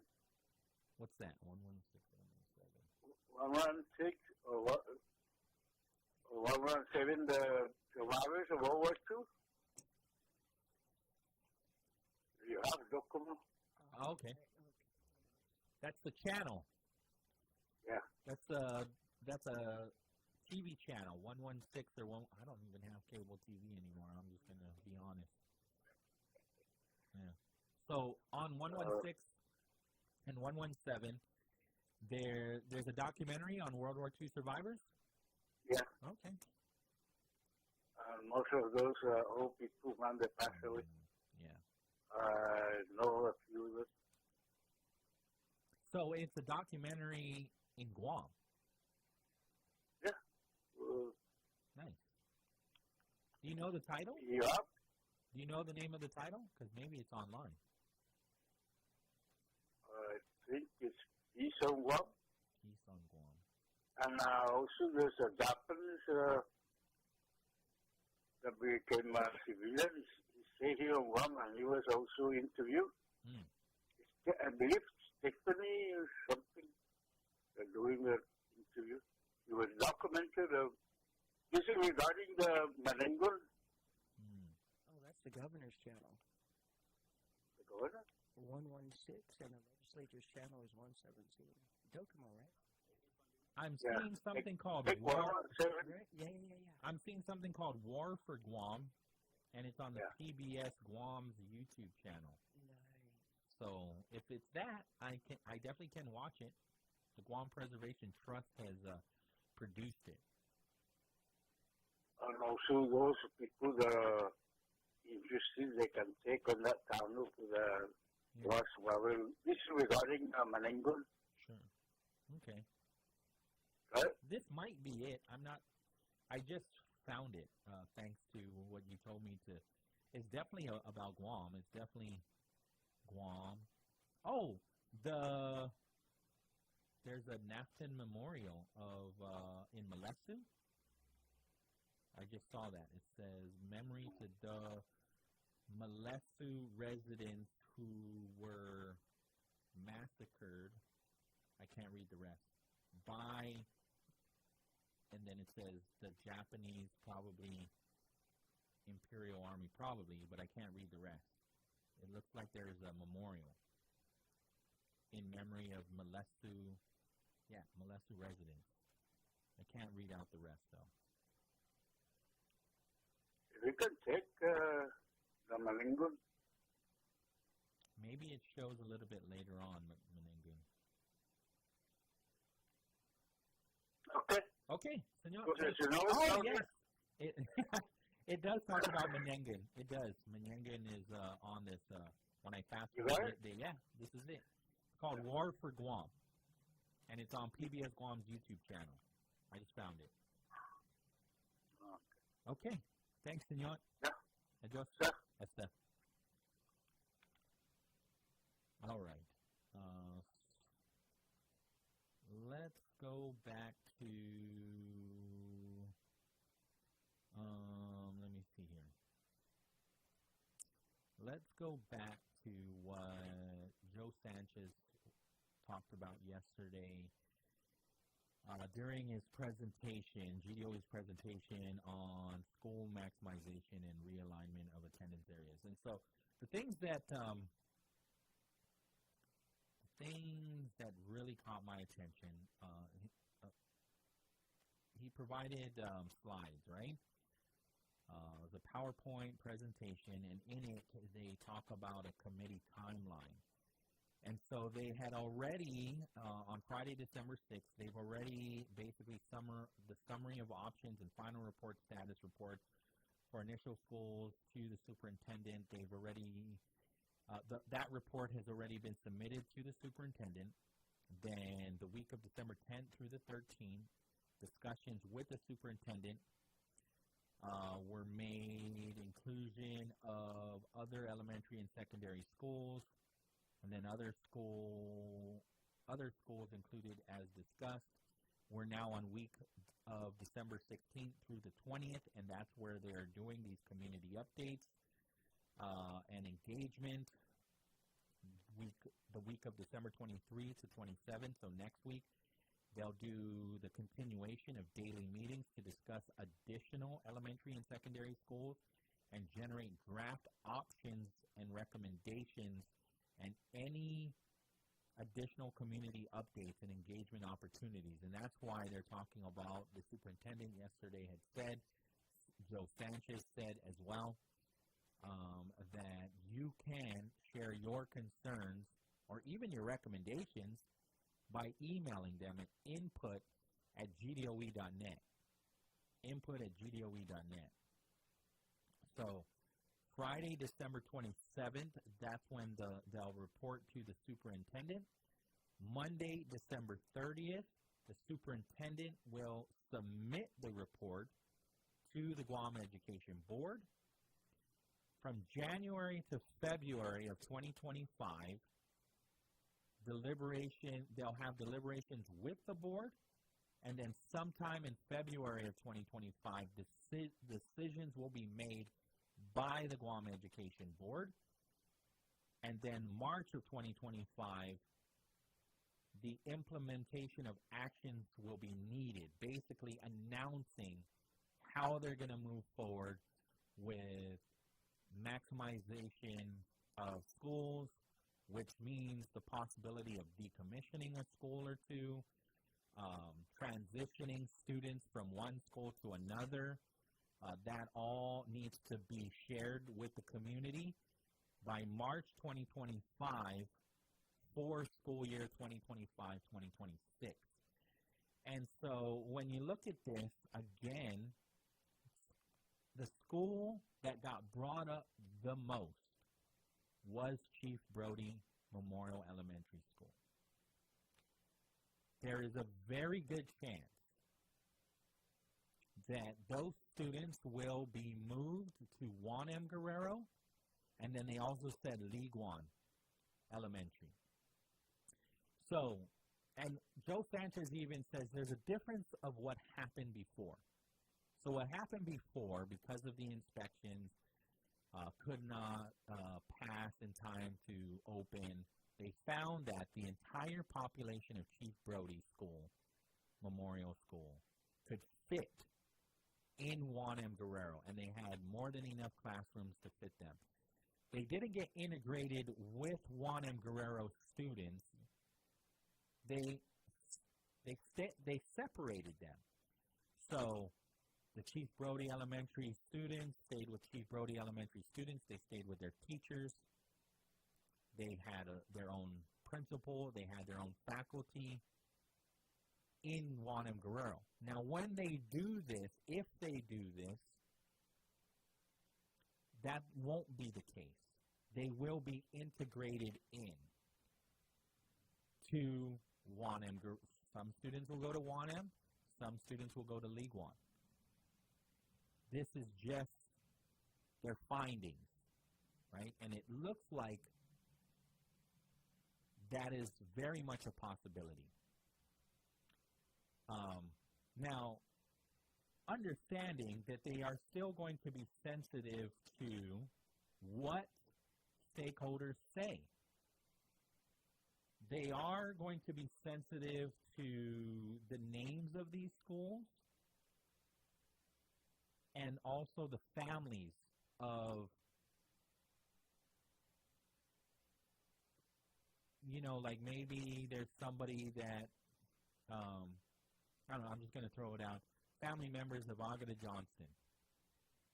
Agada Johnson didn't get brought up on, for example. So if that school was to be decommissioned or whatnot, they want to be sensitive to the family members of Agada Johnson.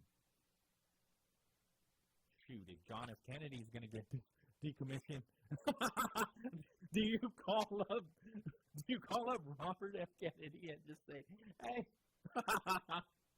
But you get what I'm saying. More so, it's more like Juan M. Guerrero, Maria Ulloa, B.P. Carbolito, right?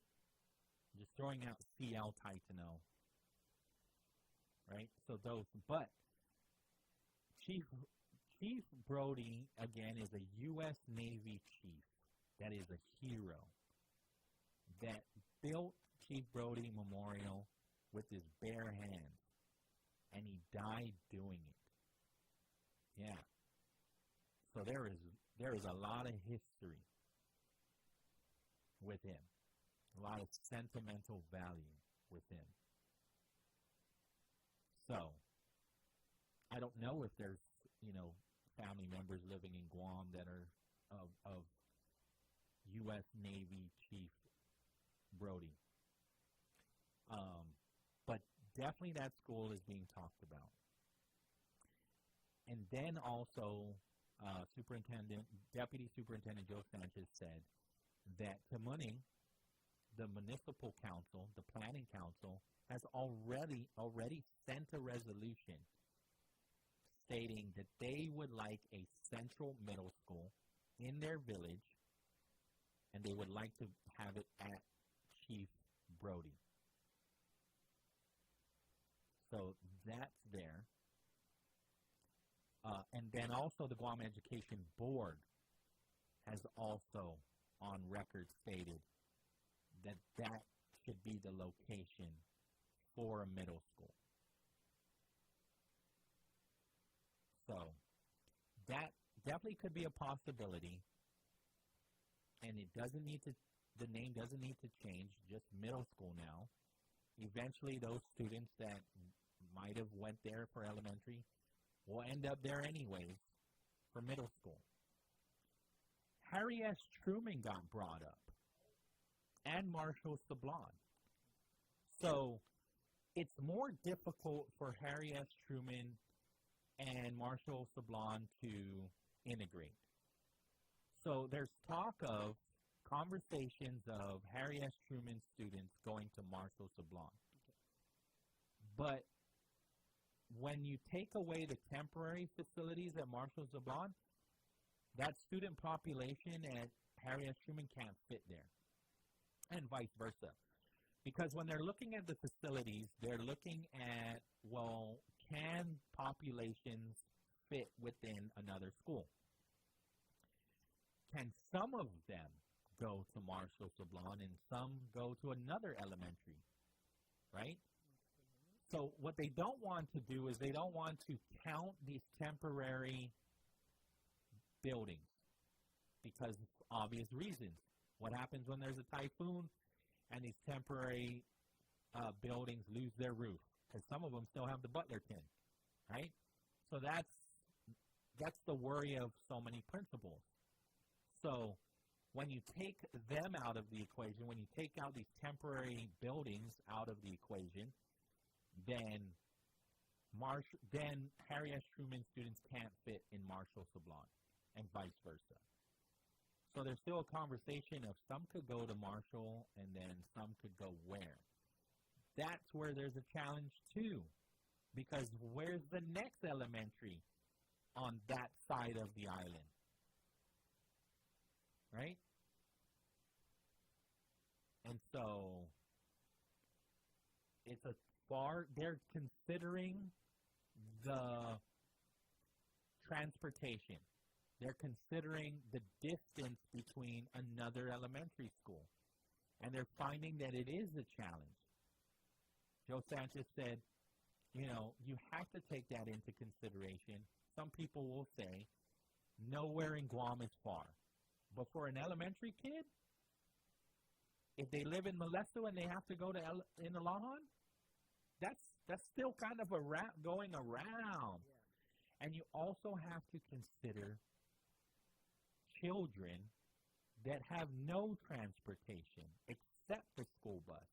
And what happens when we go through something like before, where kids can't go to a physical school because they didn't pass an inspection because of a typhoon, and that's where they eat. That is a real reality that has been brought up by many people in the community. That really does happen to kids here in Guam. They only get a square meal at school. And that's so sad. And so if they say, for instance, kids living in Tumuning, and their middle school is at Jose Rios, which is the truth, how do they get to Jose Rios to pick up their grab-and-go lunches? How do they get to Jose Rios to get their hard copy homework? That has been a challenge. And so why would you continue to put these kids, make decisions to say, your population over at Marito Martyrs Elementary is too small. You're now going to Talafofo Elementary. Okay, they can get there by bus for sure, but what happens when there's no bus? What happens when there's no, when they can't pass an inspection again? What happens when the water's out? What happens when the power's out? What happens when there's a typhoon? You're continuing to put more kids in that situation, and it becomes challenging for them to consistently get their lunch, which is their right, and their homework to stay up to date with their classwork. And so that's a challenge, too, that they're facing down south. So it's not as simple. Again, it seemed like last night the most logical school to be decommissioned would be Chief Brody, because it doesn't have the same kind of challenges that stakeholders, that students are going to be facing if one of those other schools get decommissioned. Joe Sanchez also shared like these numbers of how much money they would make if they integrate schools. So example number one, the current cost to operate a school number one would be like $2.7 million. School number two, the current cost to operate would be like $4.8 million. So the total current cost to keep both schools operational, about $7.5 million. How much money are we saving?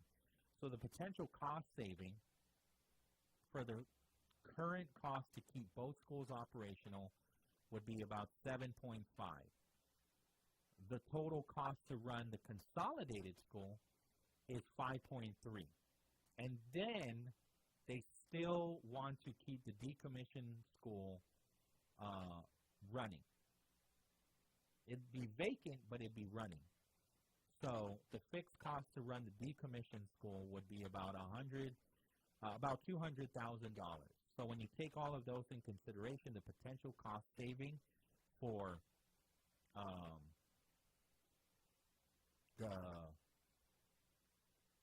for both schools to stay operational and the decommissioned school to stay vacant but keep it running is $1.9 million. And all of this, again, now comes from GDOE being the largest agency in Guam. It continues, it doesn't make money, right? This is free public education. So they depend on the general fund from the legislature providing the funding for them to operate. And so, again, Superintendent Eric Swanson mentioned that in the 2024 budget, they were $37 million short of the request. And so they need to, again, be sensitive to the students, the faculty, the staff, principals, teachers, all of that. But then they also still need to be good stewards of taxpayers' money. And so that's why they're going through this whole plan and trying to figure this all out, right? And so a lot of what they're doing is they're reporting their findings back to the superintendent.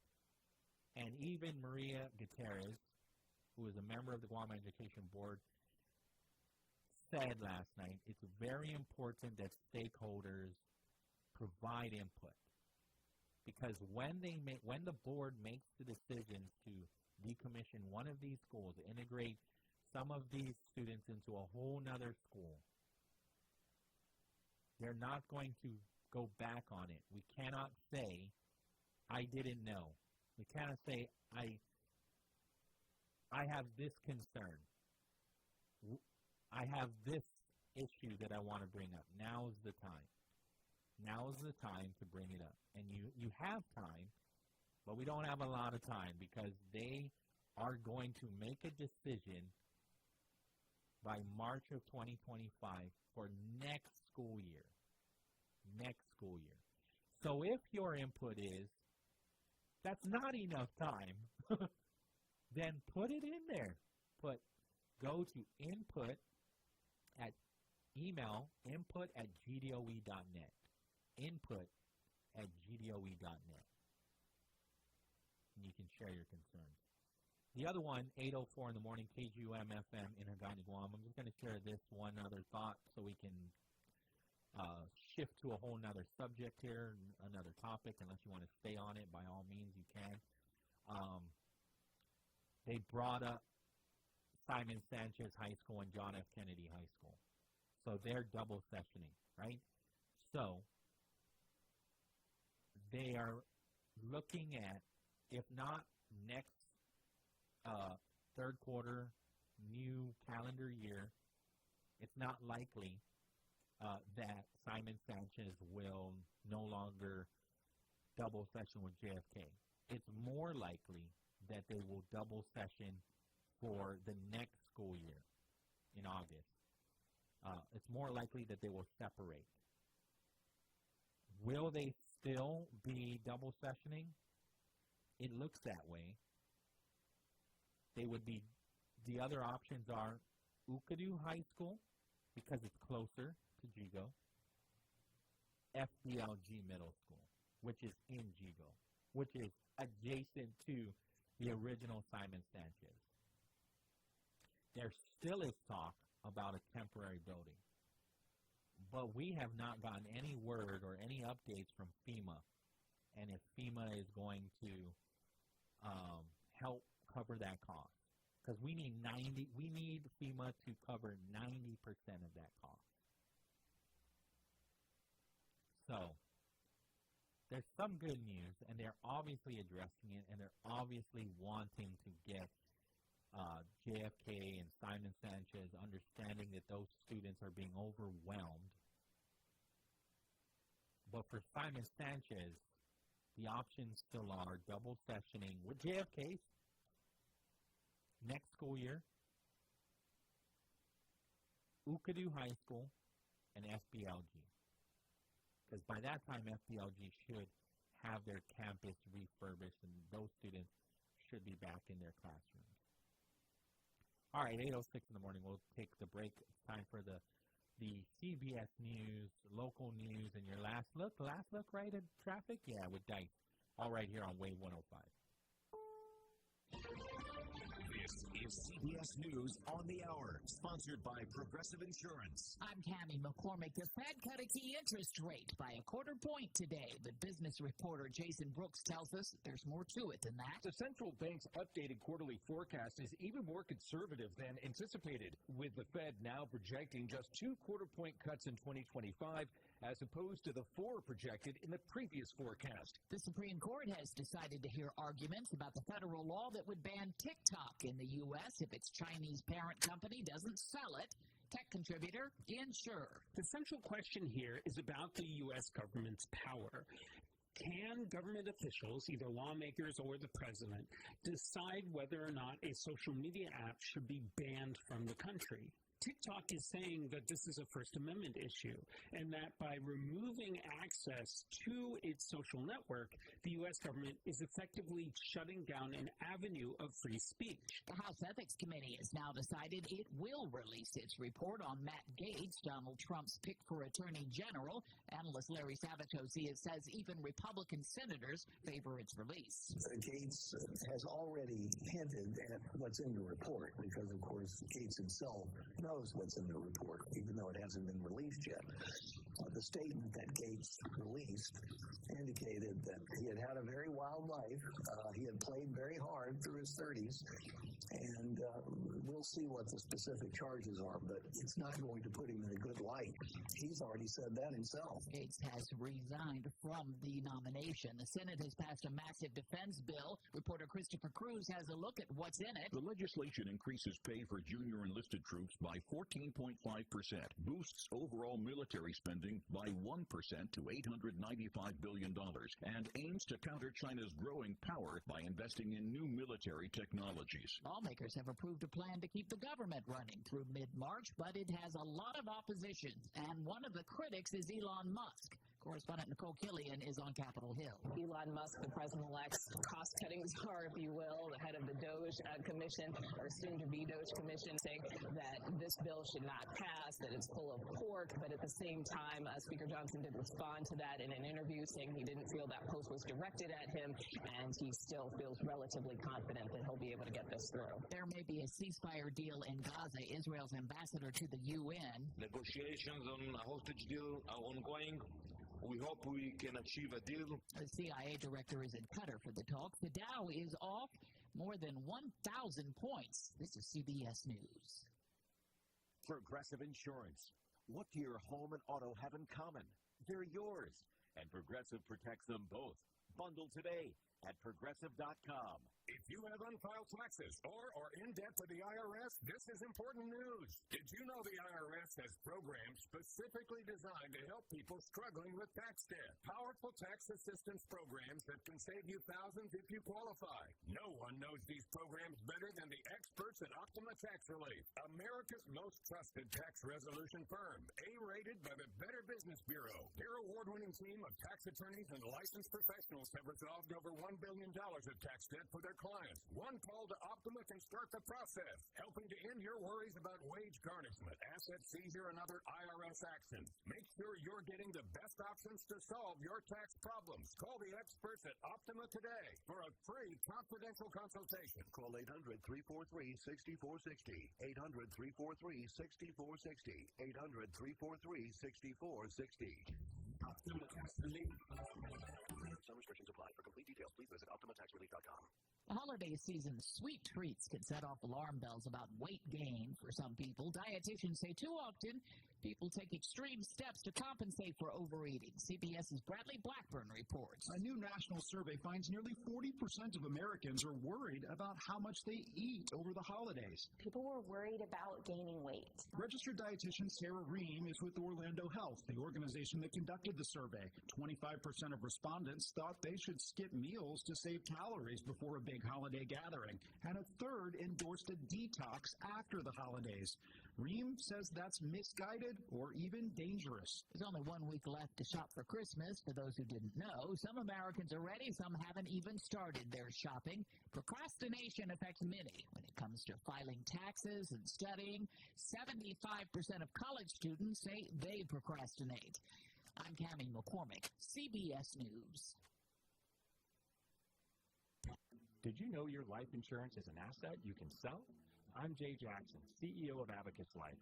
For almost 20 years, Abacus has been purchasing life insurance policies from seniors just like you.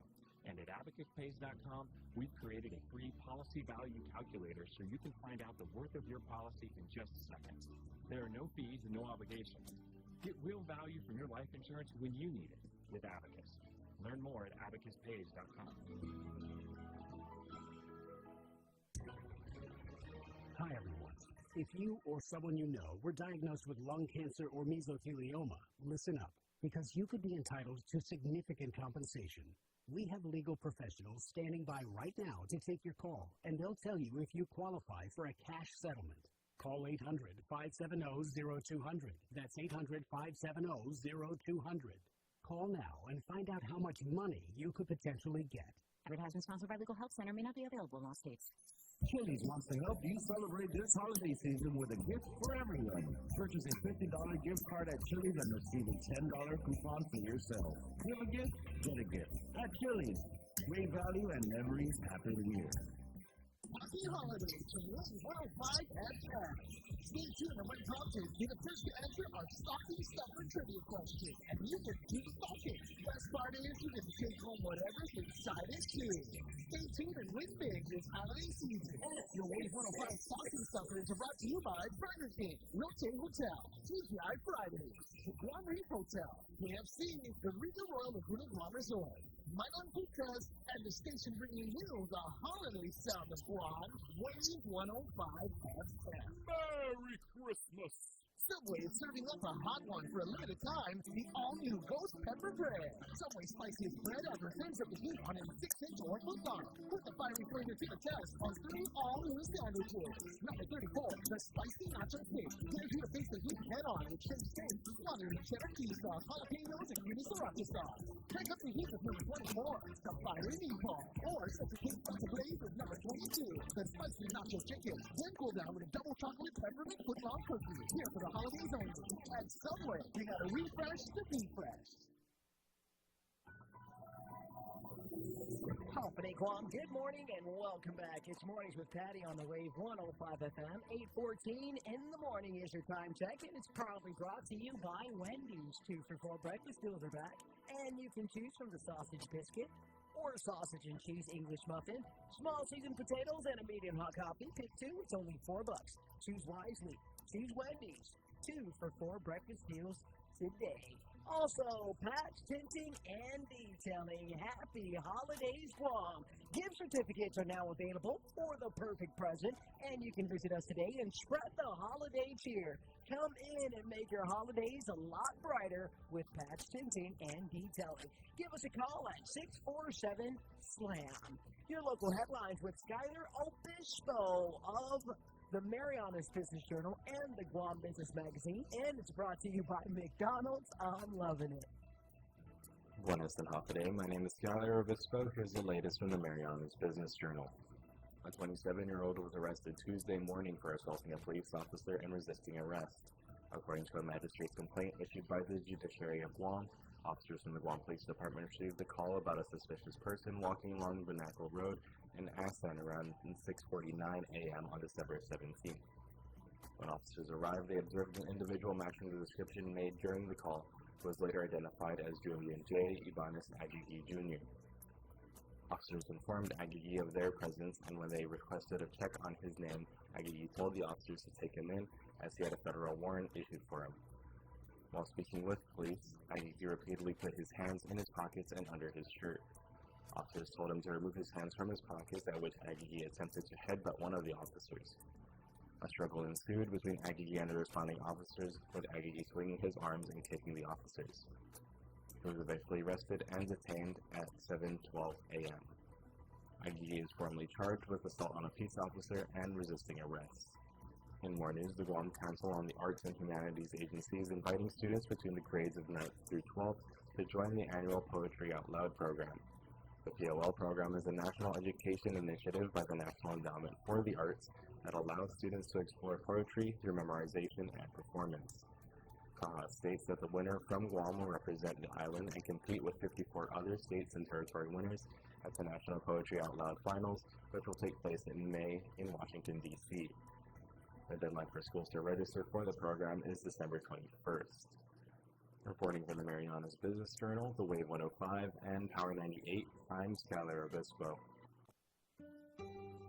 Happy holidays from McDonald's. This is Marcia Azuzu. Christmas brings family and friends together. It helps us appreciate the love in our lives we can often take for granted. May the true meaning of the holiday season fill your heart and home with many blessings. From our McDonald's family to yours, have a very Merry Christmas and a Happy New Year.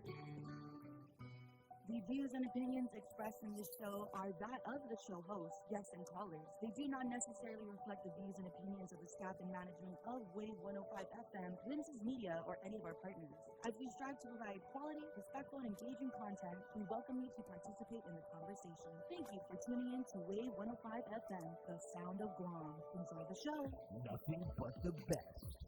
Wave 105 FM.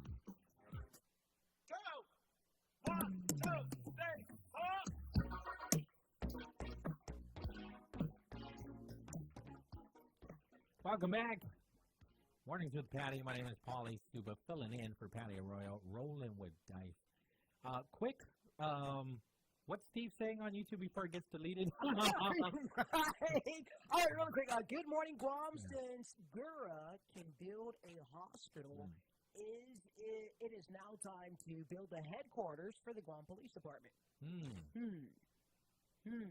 We had a headquarters in Tizin.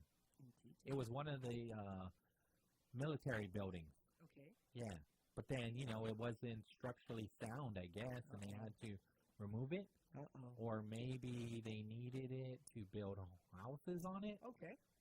Or maybe they needed it to build the Magahaga Highway, right? Because that's where it used to be. Gotcha. So when you go on the Magahaga Highway, right, the Tizin Highway, right, from Mighty, from Route 8, and you go, like, you're going to cut to the airport. Gotcha. That building that was there was the last GPD headquarters. There was a building there.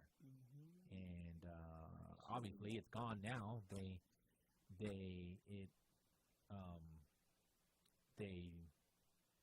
destroyed it, right? Okay. It came down, and we have the highway there. But the highway was always there. It was still there. I mean, that's how we were able to cut across anyways. There was a pool there. What? Yeah, but we weren't using it. Okay. Because we suck at maintaining pools. We suck at building, too.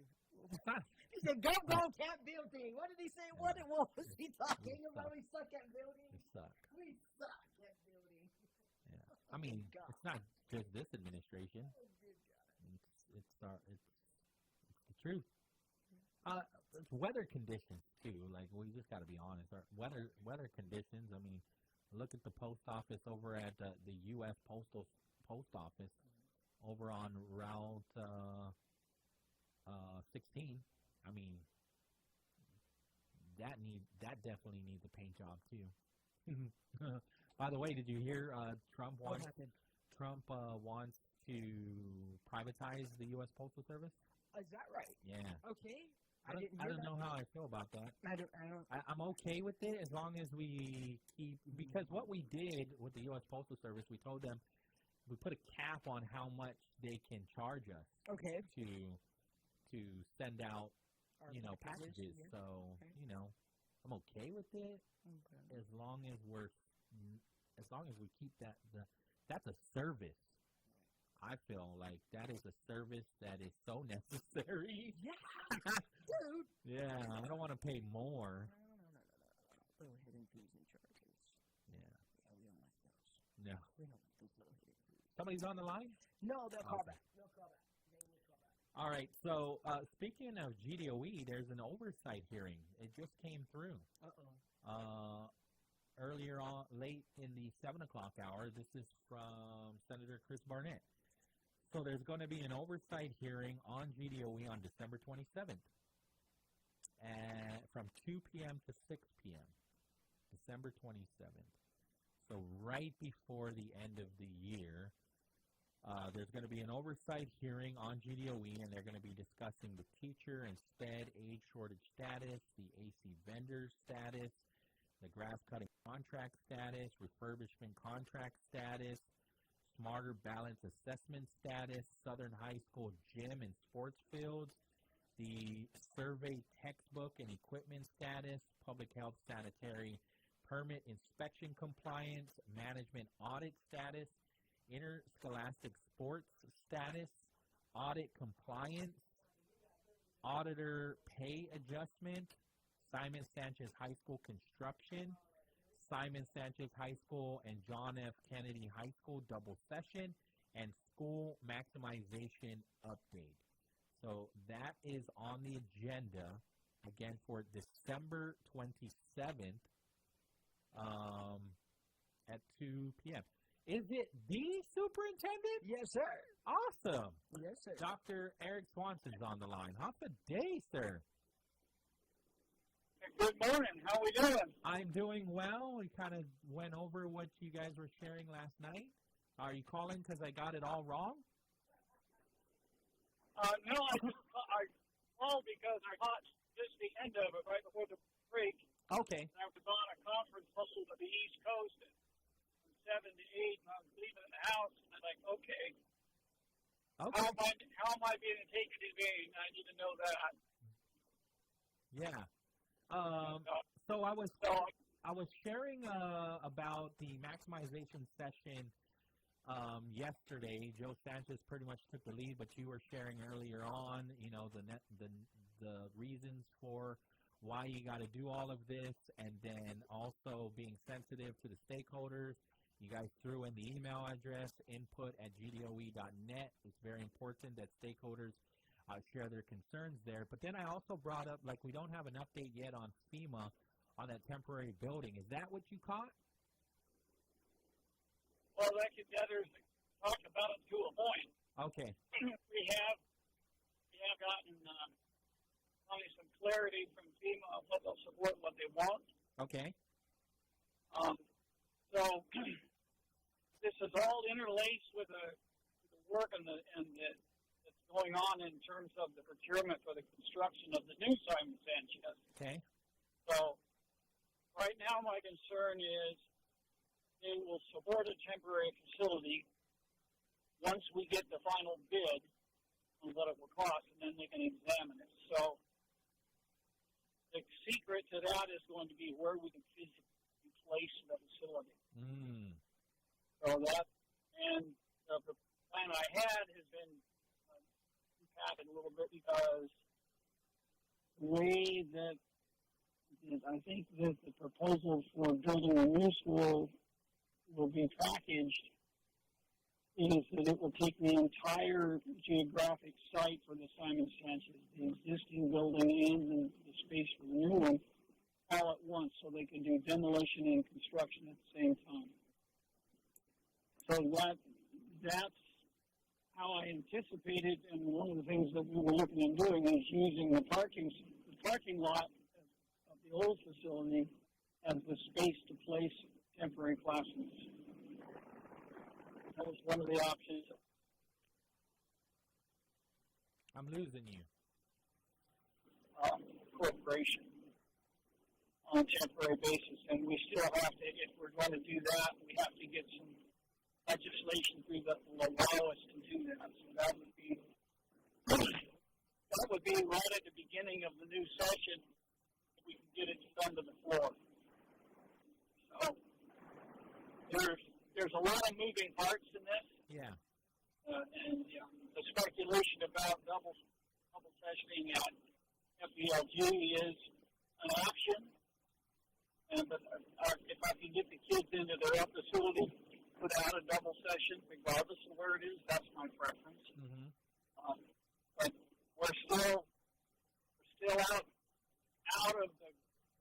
out of the end zone at this point, so it's too early to spike the ball that way.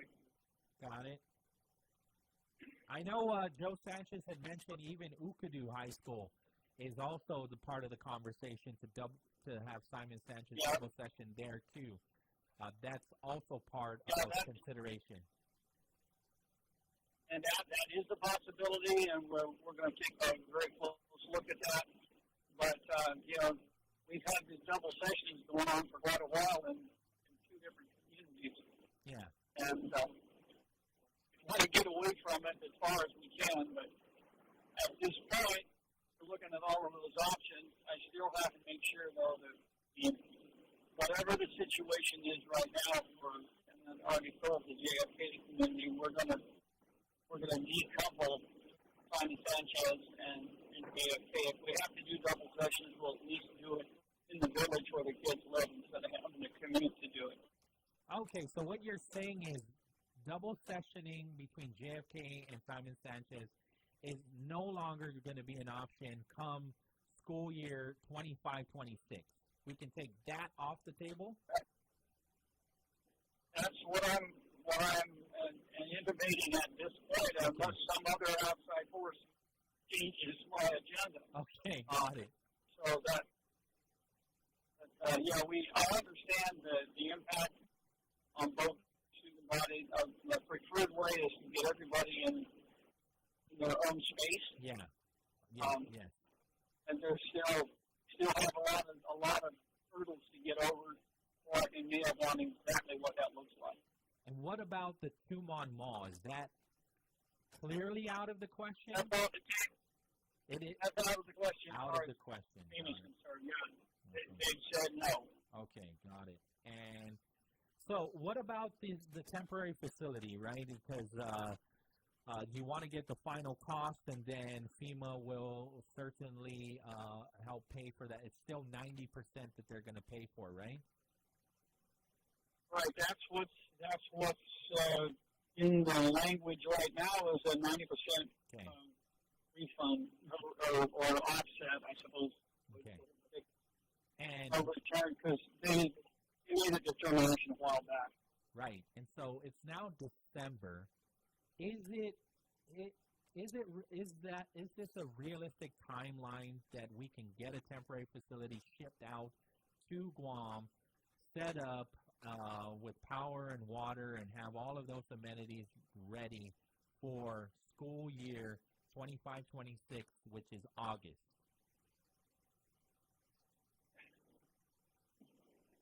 I don't want to set unrealistic expectations. Right. Probably not for the opening of school. Right. Because our procurement process is slow and cumbersome on a good day. Yeah.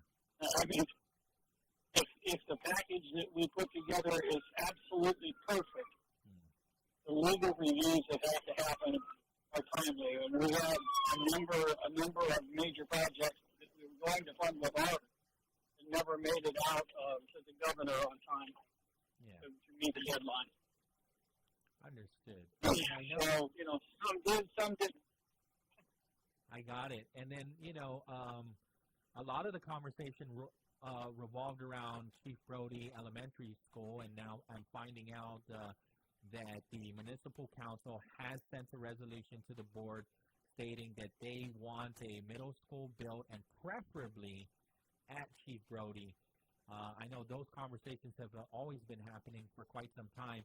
But you have mentioned before that that's going to be quite costly because obviously Chief Brody already has a small footprint, right? It's a small little property there, but it's also set up for elementary kids. So you're going to have to do a whole lot of reconstruction to make it possible for middle schoolers to go to that campus. That's correct, and then that will also entail some facility sharing with JFK, usually at athletic fields. Everything else could be done in-house, but there has to be some modification because we have to gear it from adult size to adult size people from little people. Yeah. So that if that goes forward, would anticipate that we'd have to be out of that building for the better part of the whole school year to make the adjustments to it. And of course, have the funding to do it. That's another piece. Oh yeah, so we could be having two schools being built at the same time, and do we have the money to be building Simon Sanchez and Tamuning Middle School at the same time? Well, no. I don't see how that could be funded, and that the community could afford that much of a capital outlay.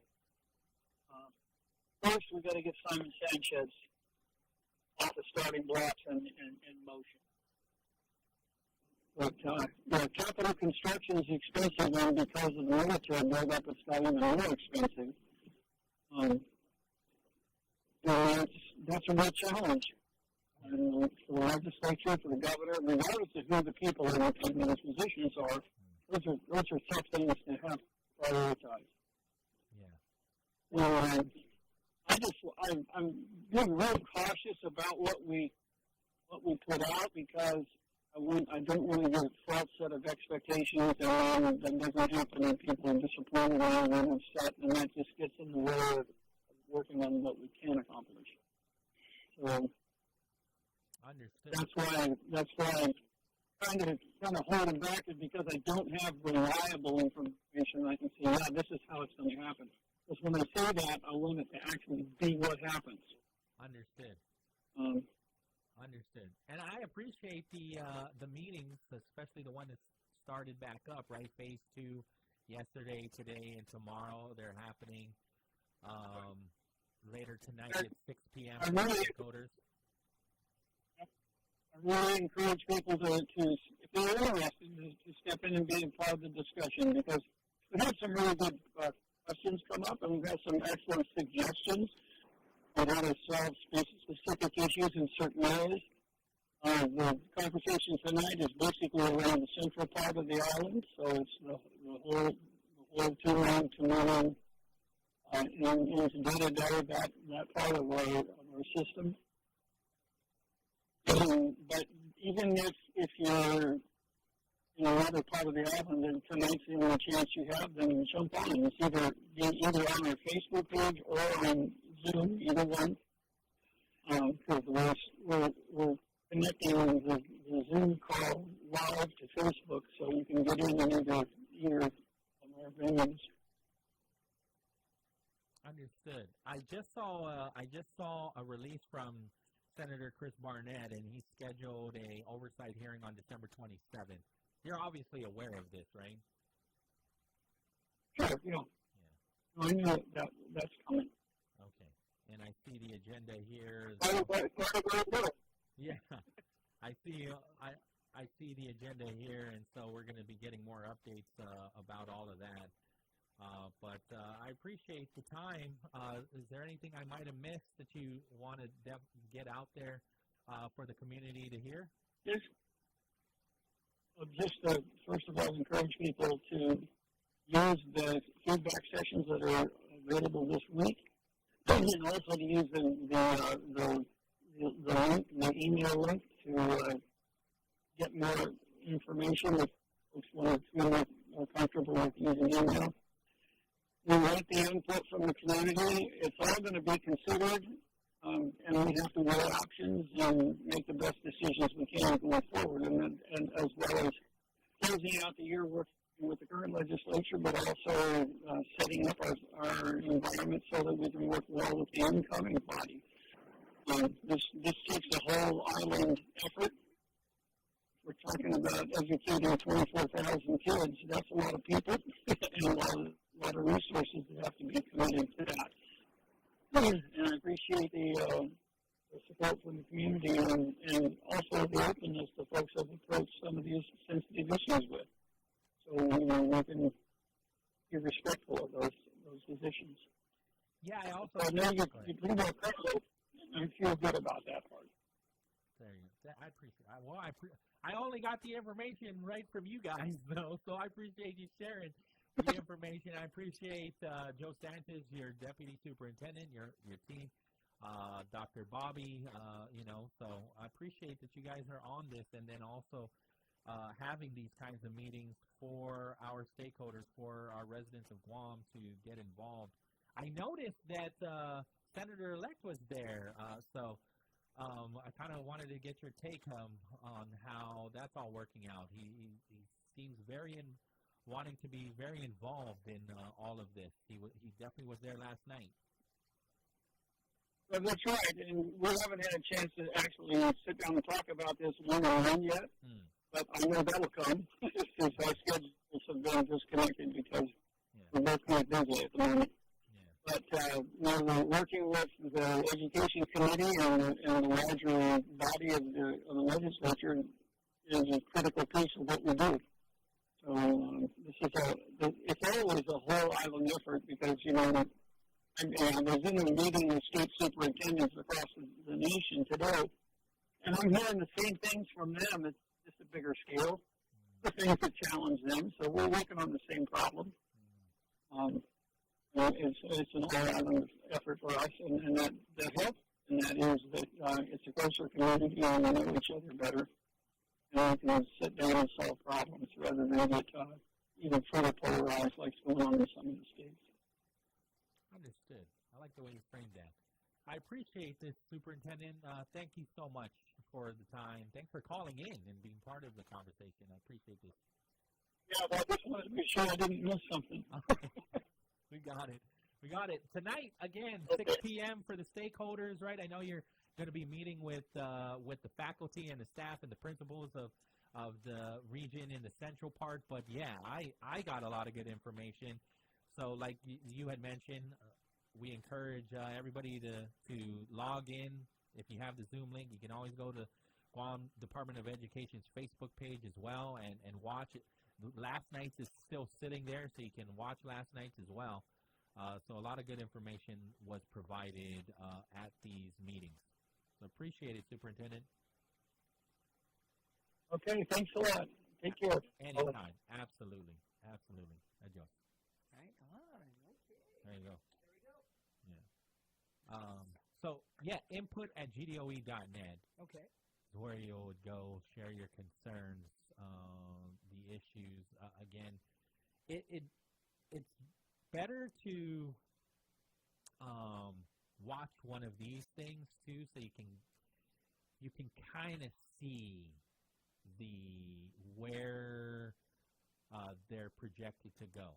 But definitely, the sense that I got from it all is exactly what Superintendent Eric Swanson said.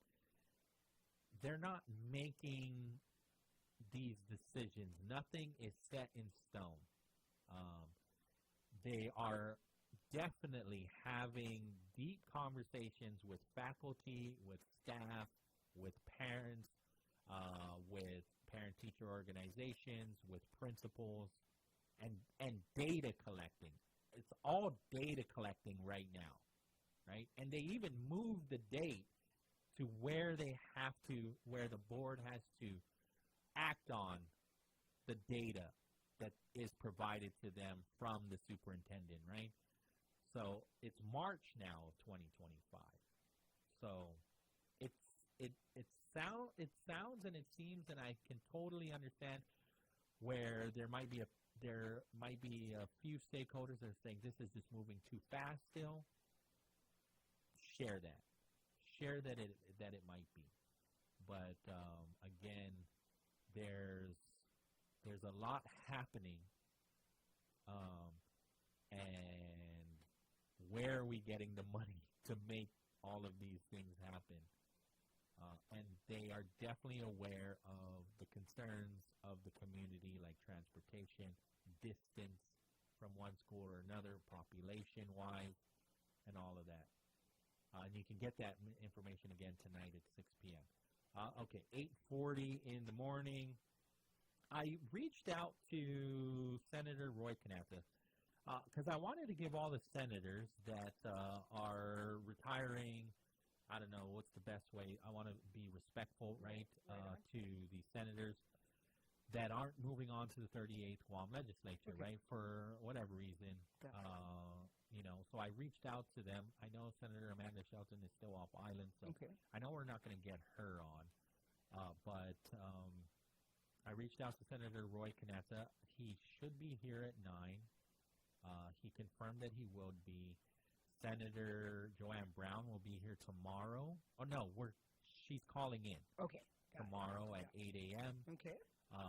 No word yet from Senator Dwayne Nicholas, but the invitation is open. Nice. Whether he can call in or whether he can come into the studio, I'll take either one. And really just have a conversation about being a public servant, being a senator in the 37th Guam legislature. What were some of the challenges that he faced? What are they most proud of? You know, some of the legislation that they introduced that they might be very proud of. Maybe they're extremely proud of, and they worked really hard on this policy, on this bill, and maybe it didn't pass for whatever reason. And so just having a conversation, a human, I really want to get that human experience from these senators who have given their time to their community, to the people of Guam. It absolutely is public service. And I say, even if I don't agree with some of the bills and the policies that they introduce and they advocate for, it still takes a special kind of person to put themselves out like that. And they all have my respect, for sure. 8:43 in the morning. So we'll take the break, and we'll be right back with a couple other issues, too. A couple other releases that have been sent my way either yesterday or today, right here on Wave 105. Santa's coming. Yeah, look it up. Bank Pacific has rolled out Google's favorite My Christmas loan with an annual percentage rate as low as 5.4% and up to $50,000. And with our Bank Pacific Visa debit card, you have the flexibility of using your money where you want, when you want. My Christmas loan. Contactless Visa debit card. Let's make Christmas merrier in 24. Lender credit conditions apply. 70 years holiday cheer. Hafa Day, it's Pauly Suba of Wave 105 and host of The Bright Side. Get ready, because The Bright Side just got brighter. We're hitting the radio waves from 2 to 6 p.m. every weekday, baby. We'll dive into local politics and highlight what's happening in your community. Call into the show or leave a comment and share what's on your mind as we figure out these world problems together. We'll talk to the people that are moving and shaking things up. The Bright Side is brought to you by Vitali's Italian Restaurant, GTA Teleguam, Chili's, Good to Go, and Subway. Take a break from all of that shade and join the bright side on Wave 105. The rap star is still having issues with her alleged ex, even though he is behind bars. Rapper Megan Thee Stallion is asking a court to issue a restraining order against fellow rapper Tory Lanez. He's serving a 10-year prison sentence for shooting her, but she says he's harassing her from prison through surrogates and third parties.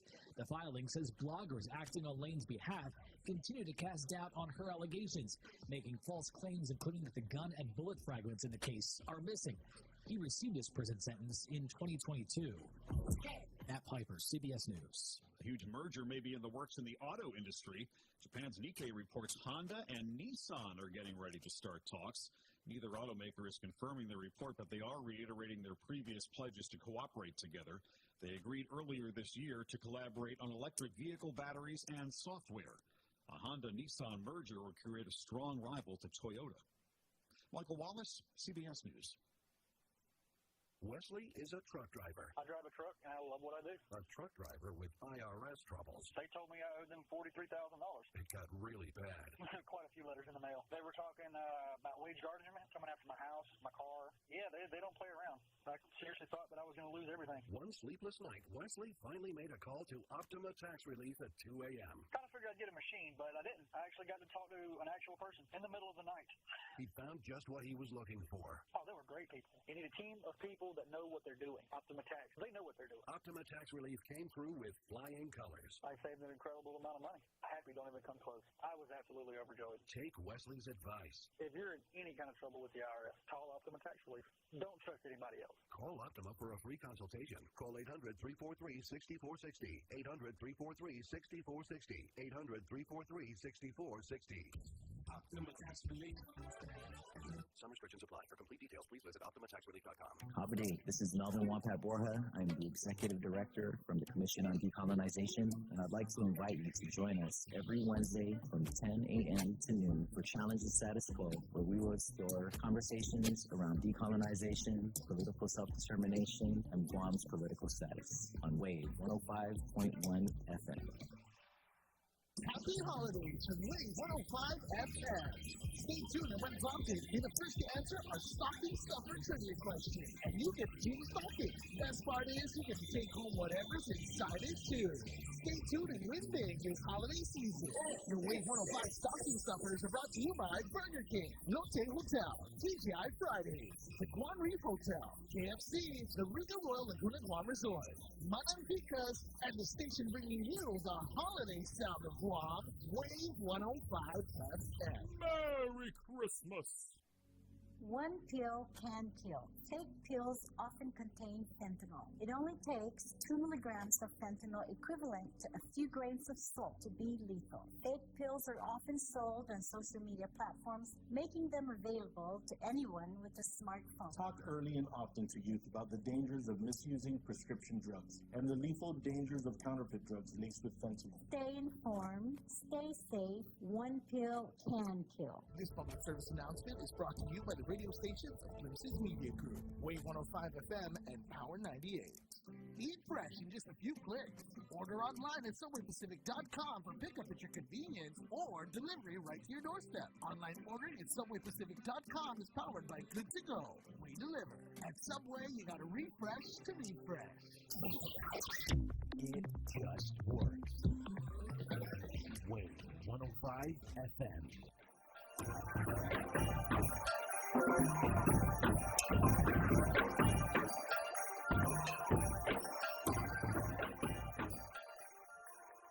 All right, welcome back.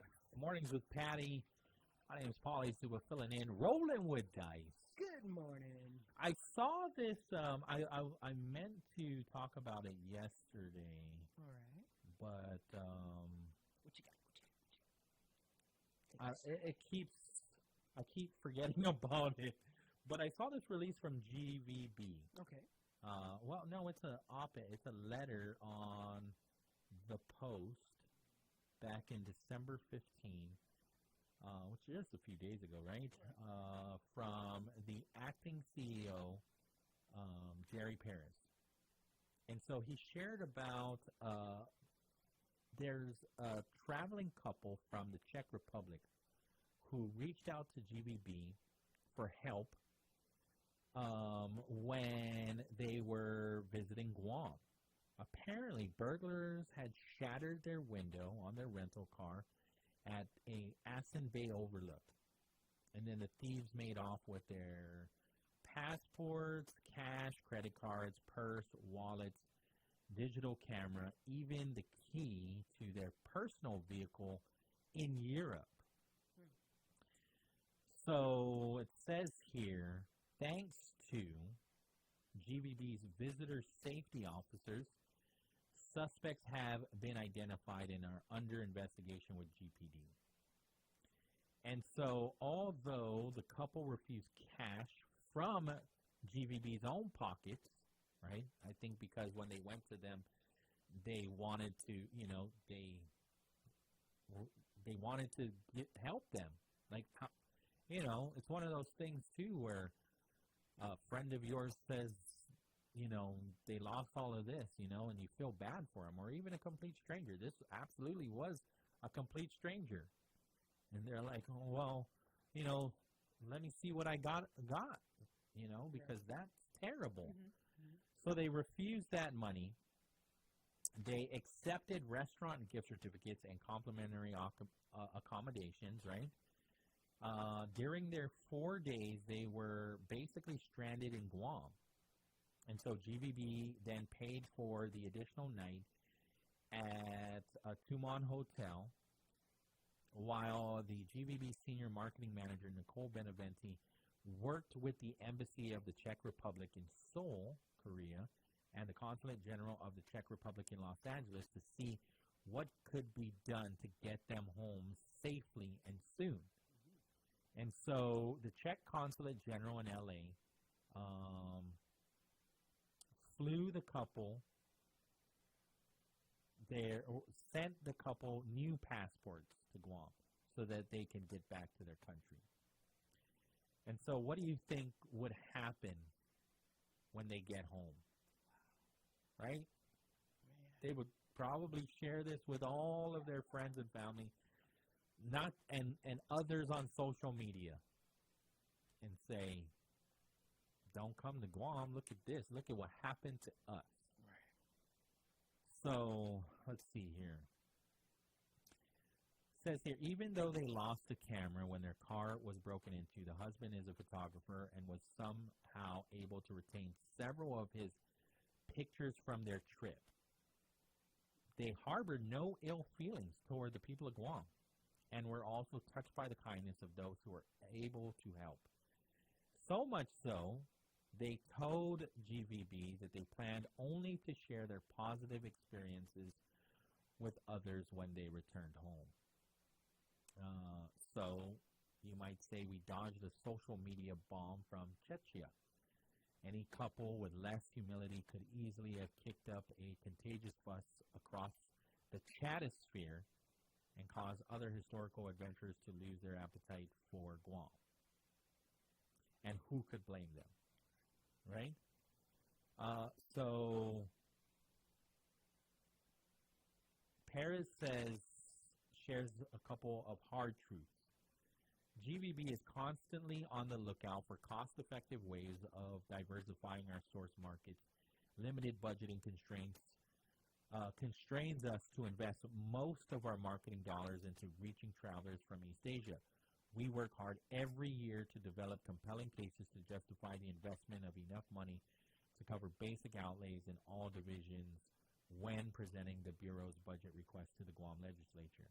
It isn't every day that Destination Guam has the honor of welcoming English-fluent history buffs from Central Europe, much less ones who are so understanding, even after they've fallen prey to the worst tendencies among those of us who live here.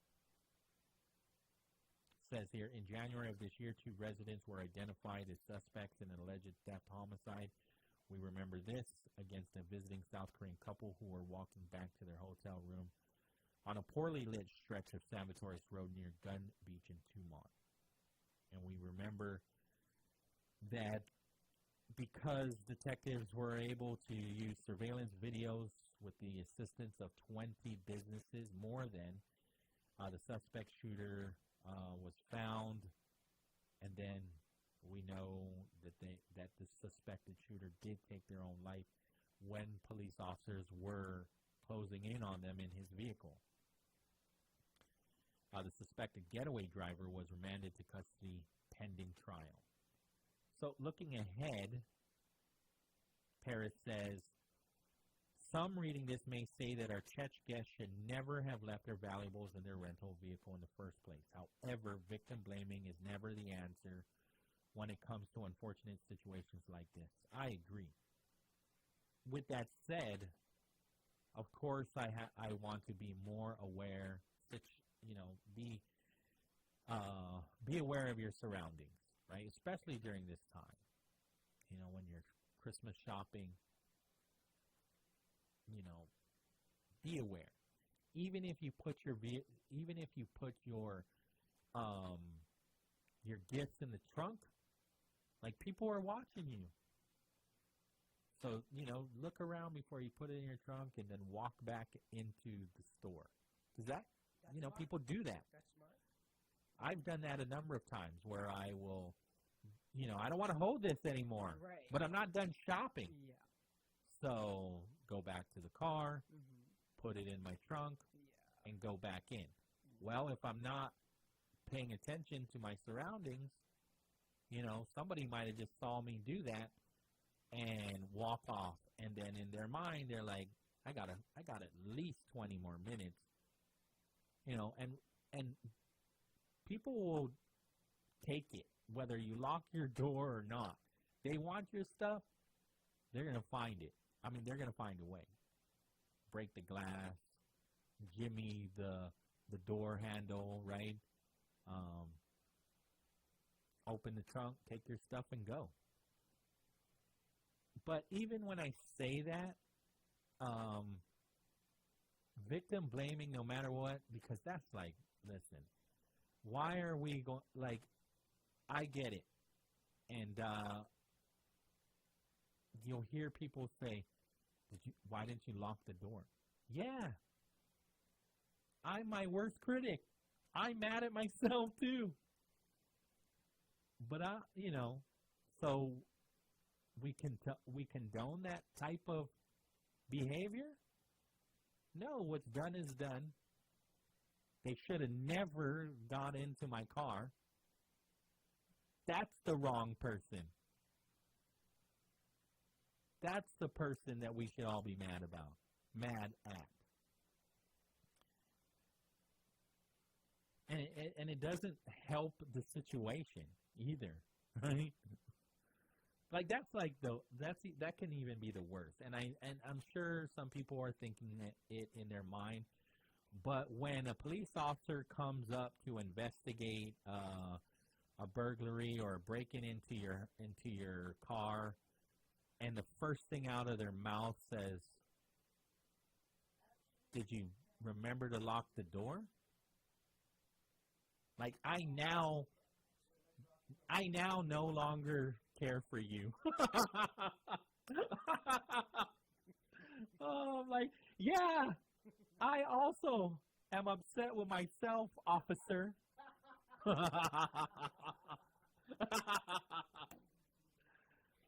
I don't know. Ed's on the line. Off a day, Ed. Hey, good morning, Pauly. Good morning.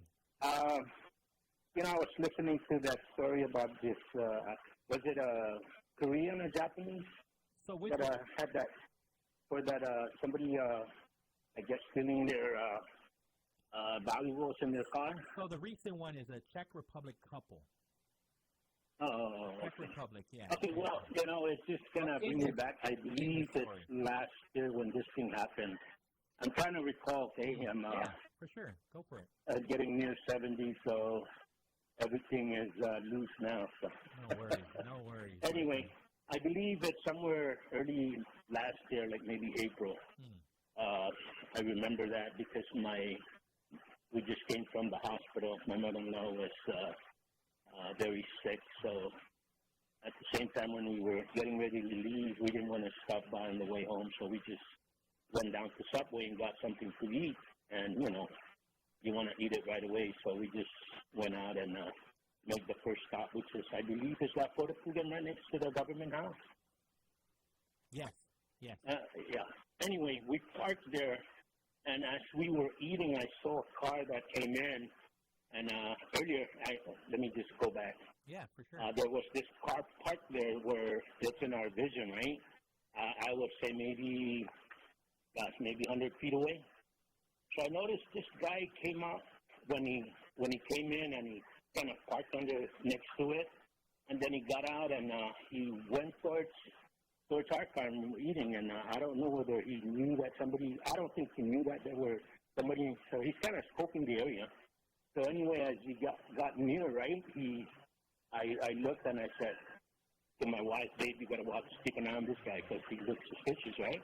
Then sure enough, he went down towards the car, and what he did, I guess the window was open, and he just reached in there and grabbed something and took off.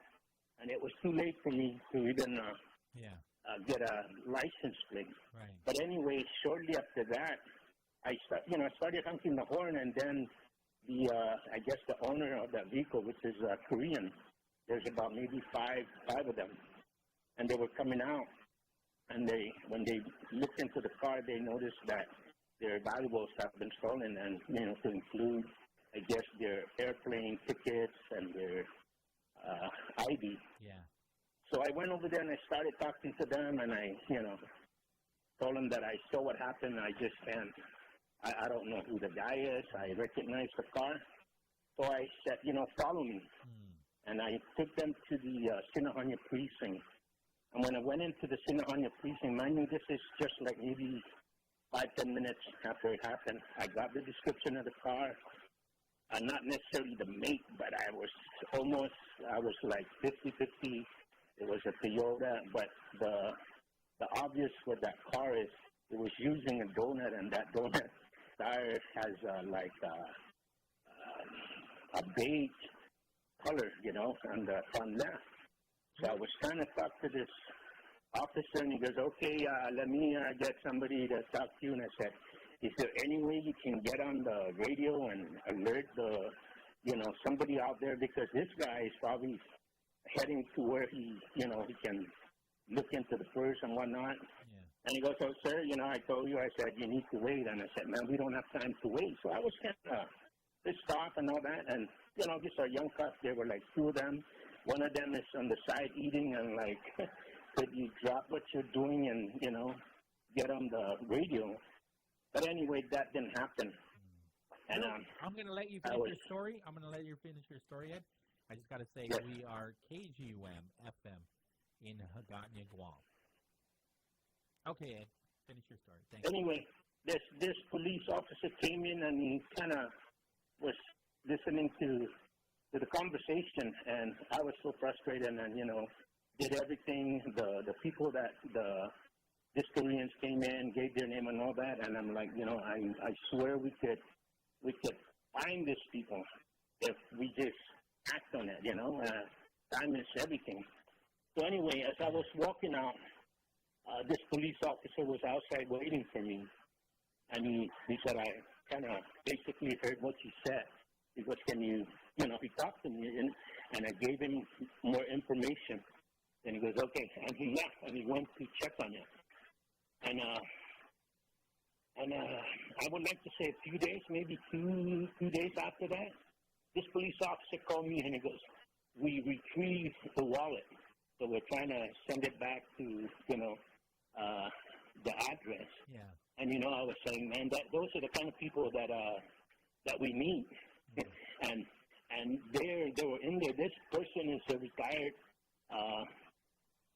cop, police, and I didn't want to say his name, but just to let you know, that person was your dad. I don't know. We need him there. We need to. Maybe he needs to be there to mentor this young people. That time is. This is people's life, man. When you're out there and you lose your wallet, you lose your passport, it's like the end of life for you. It's not like, oh, man, let me go down Malolo and check one of my cousins, or even someone can come over and give me a ride, and, I can always get a new license and all that. But these people are out here on vacation. That's what happened to them. So, that just brings me back that really we need to stop spending, you mentioned yesterday, stop putting all our eggs in one basket, and we need to address all this other stuff, like, hey, we need to beautify Guam. How do we beautify Guam, right? We do it in every village, not just in Alahan. Our in Alahan is beautiful, man, that our mayor, the staff are doing a great job. But it's not enough, You could be yourself, and if you only fix part of your house, 80% of your house still looks steady, so they're not even going to notice the 20% that you put your heart and soul into it. So it's got to be, we all have to team up. We all, and really this island is such a small island. When I first came to California in 72, the first 10 miles, I said, wow, I haven't seen any trash here. And why can't Guam be that? Guam is easy because it's a small island. But you know what? It's education, because these people want to clean their trash after they stop at McDonald's, so they throw it out. We need to educate our people that when you buy something at McDonald's, the trash is yours also. Yeah. Wait till you get home and trash it. Not trash our highways, because that's why we don't have tourists there, because it's our culture and the people that makes Guam. It's not really, McDonald's or Puman. It's us. It's here. So we need to bring that back. We need to stop showcasing all this. Oh, look at that Korean that was shot down there. I think he came here for anniversary. Yeah. His you know, retirement, celebrating his retirement. Yeah, you know, and I don't know, even for this drugs, right? We kept doing this, hire more cops. I think we need to really all sit down and talk about how did these people get into drugs, because that's a disease. It's the same thing to me as cancer. You know, I have a cousin that was hooked on phonics, you know, meaning the meth, and they kind of threw him out of the family, just kicked him out because they couldn't help him out. But I don't think that's the way to go. I think, the mom died, and they even prevented him from coming to the funeral.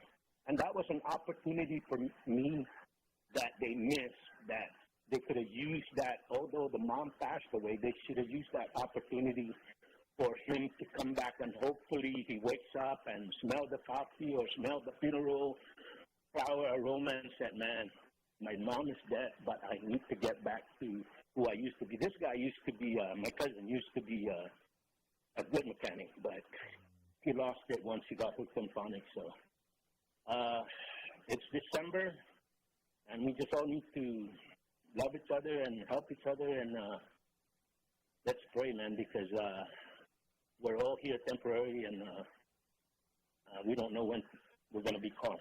So that's it, Pauly. Your dad is a good. I just met him last week also, and I meant to kind of. I know he remembers me, but when I see him again, I'll probably buy him his breakfast and thank him properly. He's probably going to buy you breakfast. Okay, Pauly. Okay, thank you, man, and Merry Christmas. Merry Christmas. Be safe. You too. It's Adai. Thank you. Yeah. So, the good news is, thank you, Ed, for sharing that story. Thank you for sharing the story. What he's saying, too, is a lot of our reality, right, when it comes to family members and whatnot. So, yeah, I'm grateful that he called in and shared with us, right, more of what is going on in our community and our very small island. The good news, great call. because he said we need my dad, you know, more so in the police force. The good news is he's still with the VSOs. So he had something to do with the couples retrieving, they didn't retrieve it, but assisting this couple. Because when I saw this, I forgot. When I saw this story and I saw GVB VSOs, I'm like, I have a funny feeling that somehow my dad has something to do with the investigation of the people that had burglarized this couple. And he didn't say, but he didn't also not say it wasn't him. So the good news is that he's still doing the good work as a part of the VSOs. So great. Joe Malik is on the line again? Yeah. Okay. Yeah, heck yeah. Joe Malik. Yeah, hey, kudos to that guy. Yeah. Yeah, for sure. We need people like him.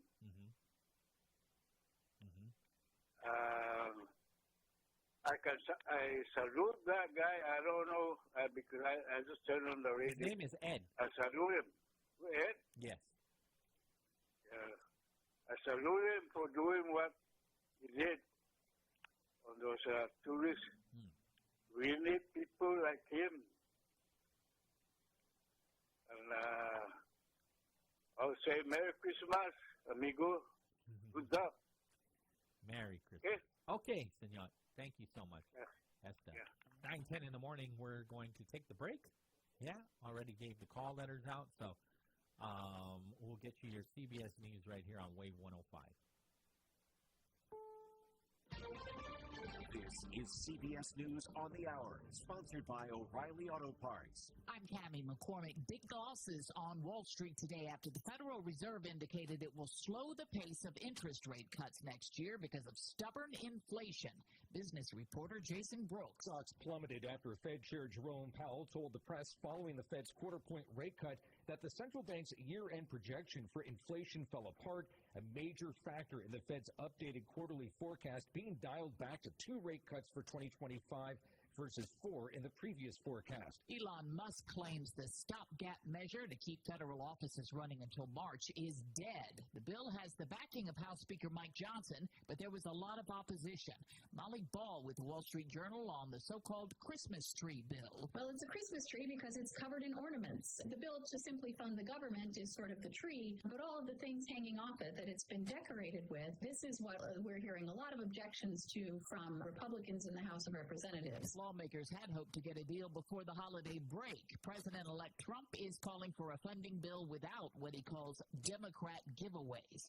The House Ethics Committee has now decided it will release its report on Matt Gaetz, Trump's first choice to be Attorney General. CBS's Caitlin Huey-Burns says it shows a Republican divide on Capitol Hill. There were actually 2 Republicans on that committee who voted to release it, even though Gaetz is no longer up for selection in this administration. Trump's pick to run the Defense Department is expected to face his first public questioning on January 14th, as Christopher Cruz reports. Pete Hegseth's confirmation hearing will further expose allegations of misconduct in his private and professional lives. Many Democrats have said concerns about his conduct add to their worries that at 44 and with little management experience, he isn't qualified to run one of the largest organizations in the world. But Trump has reiterated his support for the former Fox News personality, who has spent much of the past few weeks meeting with Republican senators. The Supreme Court will hear arguments on a new federal law that would ban TikTok in this country if its Chinese owners don't sell it. Legal analyst Laurie Levinson. It will have an effect on hundreds of millions of Americans who seek to use this platform of TikTok, and where there's the challenge based upon a law where we don't know whether the new administration really wants it enforced. The CIA director is in Qatar for talks on a Gaza ceasefire. CBS's Chris Livesay. We've heard it over and over again that we're getting closer, and then nothing happens. But there do appear to be promising signs that this time might be the one. The talks, which would include a hostage release, have been stalled for months. This is CBS News. Think O'Reilly Auto Parts for all your car care needs. Get the parts and service you need fast from the professional parts people at O'Reilly Auto Parts. This is the famous footwear that everyone has on their holiday wish list. So don't wait to make it famous. Whether you're searching for their favorite character shoes or the hottest sneakers, slippers, and boots, Famous Footwear has the newest styles from Nike, Adidas, Crocs, Converse, New Balance, Birkenstock, Timberland, and more. Unwrap Famous today and make everyone's holidays merry with buy one, get one half off at your local Famous Footwear or famous.com. Some exclusions apply. Did you know your life insurance is an asset you can sell? I'm Jay Jackson, CEO of Abacus Life. For almost 20 years, Abacus has been purchasing life insurance policies from seniors just like you. And at abacuspays.com, we've created a free policy value calculator so you can find out the worth of your policy in just seconds. There are no fees and no obligations. Get real value from your life insurance when you need it with Abacus. Learn more at abacuspays.com. A new potential health hazard has been identified for some mothers who breastfeed their babies. CBS's Vicki Barker reports. British researchers have found toxic PCBs and dioxin in the breast milk of mothers who live close to waste incinerators. This based on a study of 194 first-time mothers who live within 12 miles of a waste incinerator. They found those who had the highest or the longest exposure to particle pollution from the incinerator's chimneys had a higher level of these so-called forever chemicals in their breast milk. Though in all cases, the differences from the regular population were relatively small. Vicki Barker, CBS News, London. A person in Louisiana has the first severe illness in the U.S. caused by bird flu. The Centers for Disease Control says the patient had been in contact with sick and dead birds in backyard flocks. It's also the first known human case linked to exposure to such a flock. I'm Cammie McCormick, CBS News. Wesley is a truck driver. I drive a truck, and I love what I do. A truck driver with IRS troubles. They told me I owed them $43,000. It got really bad. Quite a few letters in the mail. They were talking about wage garnishment, coming after my house, my car. Yeah, they don't play around. I seriously thought that I was going to lose everything. One sleepless night, Wesley finally made a call to Optima Tax Relief at 2 a.m. Kind of figured I'd get a machine, but I didn't. I actually got to talk to an actual person in the middle of the night. He found just what he was looking for. Oh, they were great people. You need a team of people that know what they're doing. Optima Tax, they know what they're doing. Optima Tax Relief came through with flying colors. I saved an incredible amount of money. Happy don't even come close. I was absolutely overjoyed. Take Wesley's advice. If you're in any kind of trouble with the IRS, call Optima Tax Relief. Don't trust anybody else. Call Optima for a free consultation. Call 800-343-6460. 800-343-6460. 800-343-6460. Optima Tax Relief. Some restrictions apply. For complete details, please visit OptimaTaxRelief.com. Happy holidays from Wave 105 FM. Stay tuned and when talking, be the first to answer our stocking stuffer trivia question. And you get 2 stockings. Best part is you can take home whatever's inside it too. Stay tuned and win big this holiday season. Your Wave 105 stocking stuffers are brought to you by Burger King, Lotte Hotel, TGI Fridays, the Guam Reef Hotel, KFC, the Regal Royal Laguna Guam Resort, Madame Picas, and the station bringing you the holiday sound of Guam, Wave 105 FM. Merry Christmas! Hafa Day, Guam. Johnny Adai here, inviting you to tune in to Vet Talk Show every Wednesday from 6:30 p.m. to 8 p.m. Join the wave of conversation where Miss Bobby and I address veterans' concerns and benefits for you, only on Wave 105.1 FM. Well, bless my biscuits. The holidays are here, and KFC's got just what you need to make them finger-licking festive. Our new KFC Holiday Feast, packed with 12 pieces of my world-famous fried chicken, hearty sides, and fluffy biscuits. And here's the kicker. You'll get a glass casserole dish with your KFC Holiday Feast. Hosting a smaller gathering, our 6-piece holiday meal is just as delicious and perfect for cozy celebrations. This holiday season, take a break. Let KFC do the cooking while you enjoy the loving. KFC, it's finger-licking good for the holidays. Keeping the flow through your day. Wave 105 FM.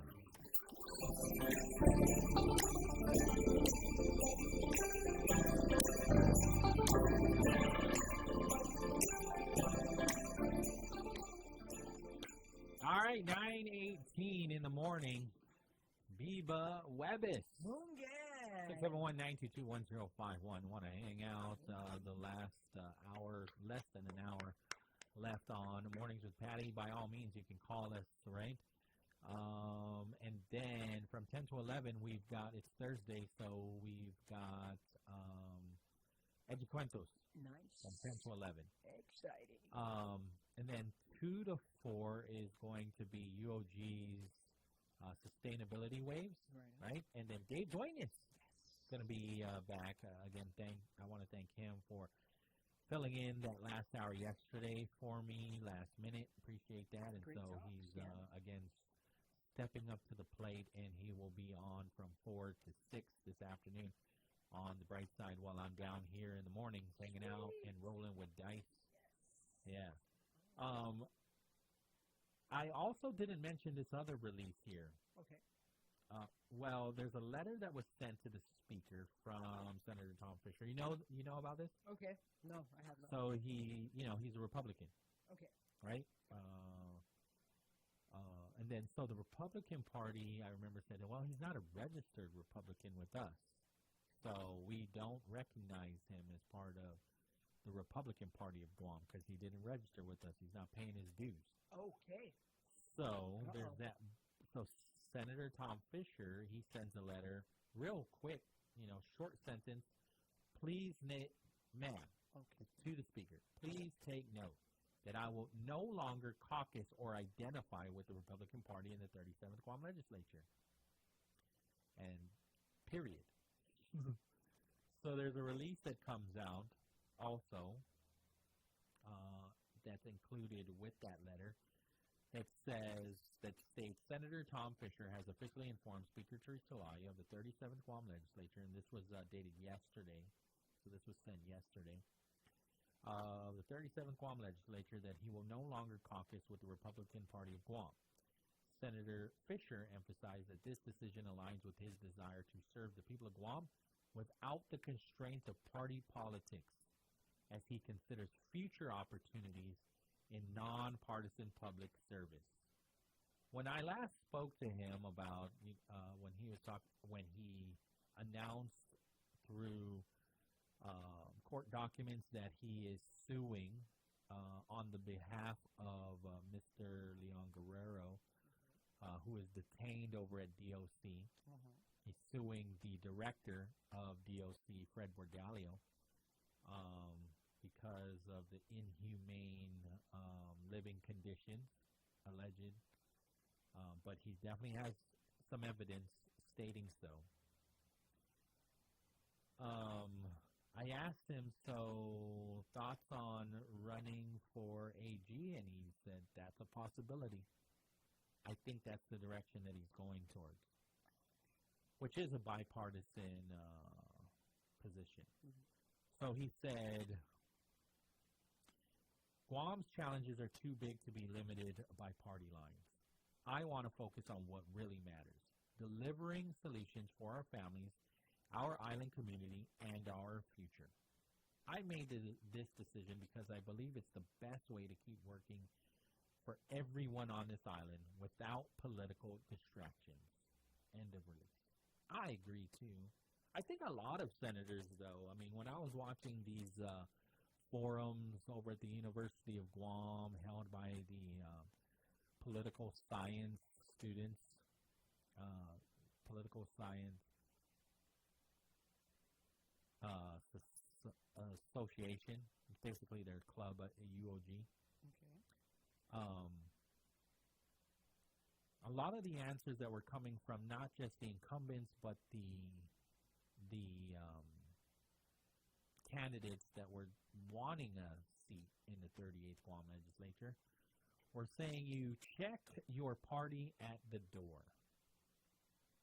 Yeah, I'm Republican, but when it's all over and if I become a senator in the 38th Guam legislature, I'm checking my party at the door, as they should, as they all should. So, are there politics being played? I'm sure of it.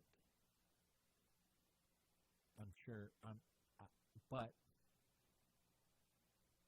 it's certain, well, okay, I'll walk you back. I'm not sure of it. It certainly looks like there is on both sides, because it goes both ways. And so if we really want to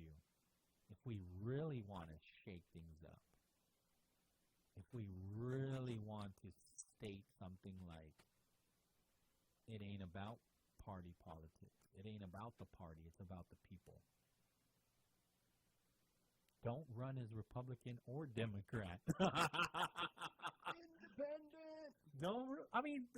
I'm still CNMI, you got it going on.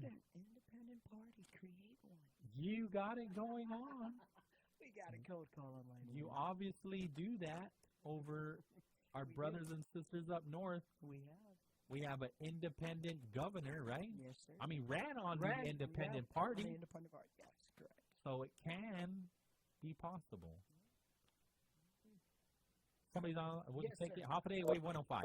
Oh, bye. That's okay. That's all right. Sorry. I took too long. No. Call back. All right, here you go. Hafa Adai, wave 105. Hello. Hello there. You're on. Great. You're on the air already. Great. Okay. Can you hear me okay? I can. Great. The show is so many topics, it's hard to pick which one, but I'm going to go with topic number 2, which would be, what are we going to do for all those wandering mamas and papas like Mary and Joseph, who are looking for a place to have their baby this Christmas? Because we're hearing from the news that the legislature accidentally shut down the program which brings in new doctors to deliver babies at GMH, and there was already a dire shortage of Christmas doctors prior to the legislature sticking their foot in their mouth. So I was wondering if you had already addressed that topic and solved the problem. No.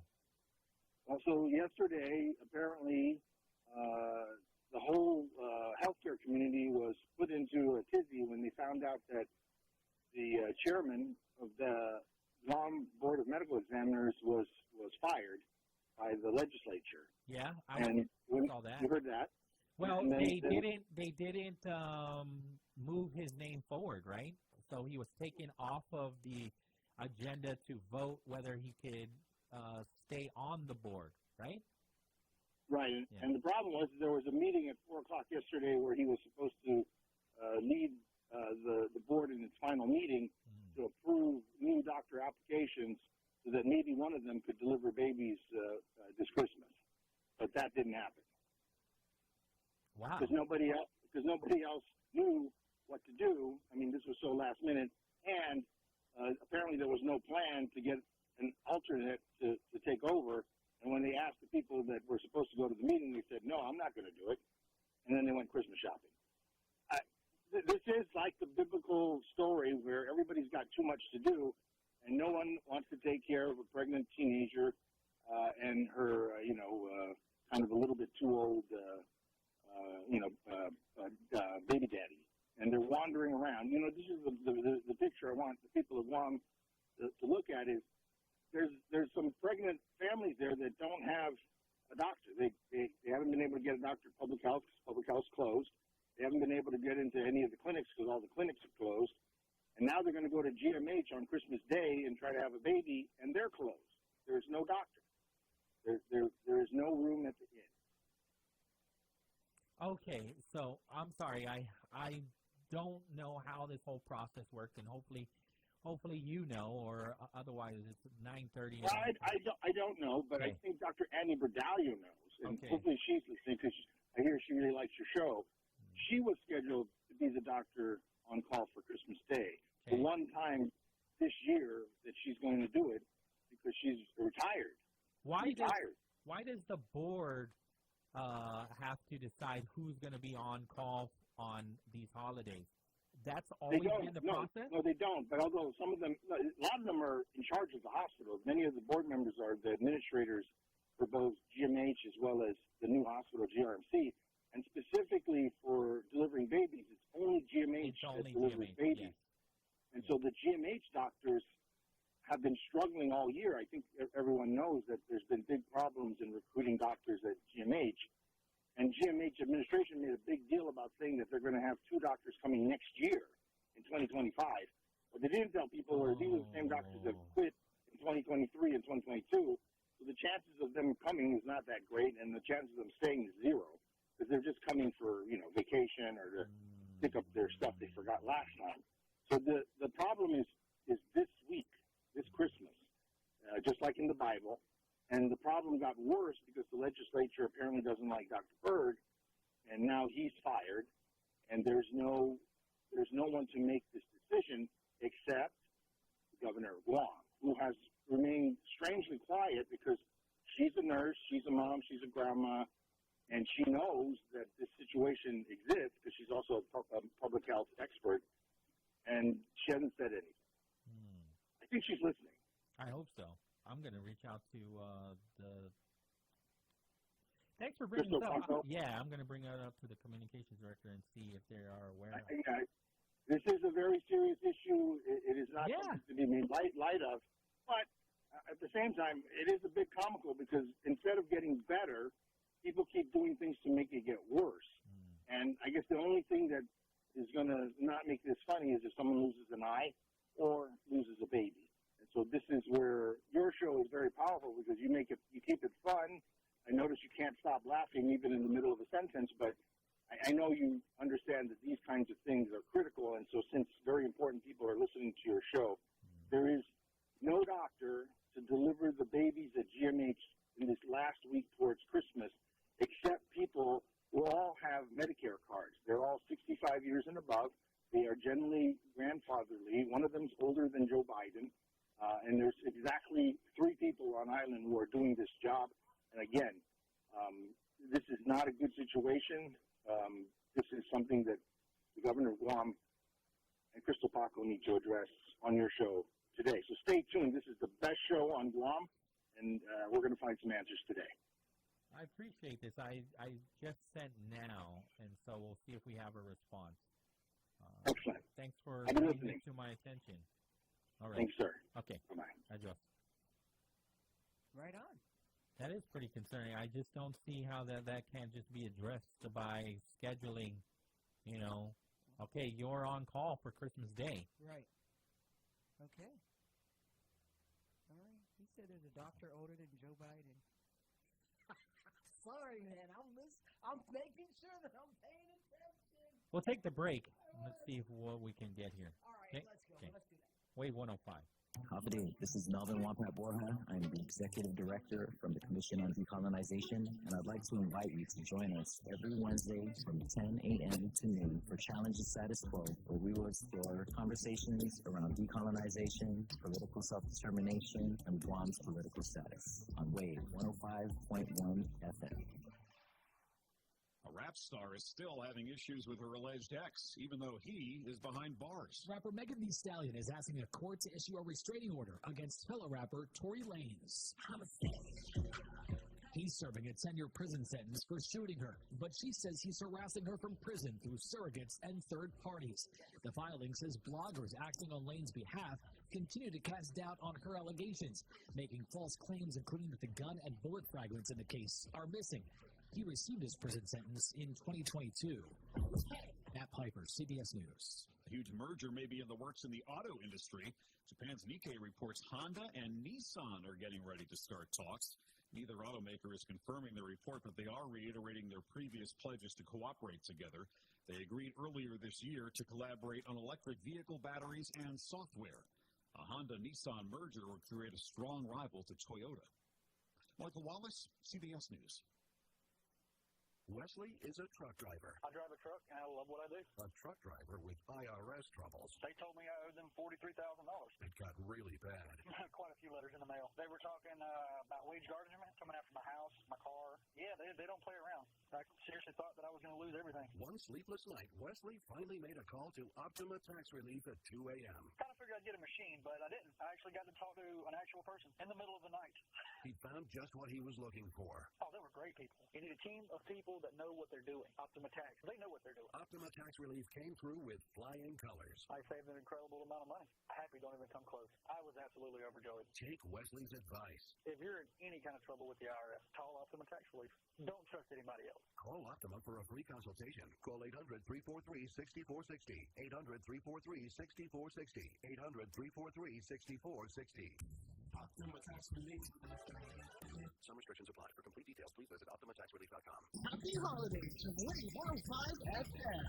Stay tuned and when prompted, be the first to answer our stocking stuffer trivia question. And you get 2 stockings. Best part is you can take home whatever's inside it too. Stay tuned and win big this holiday season.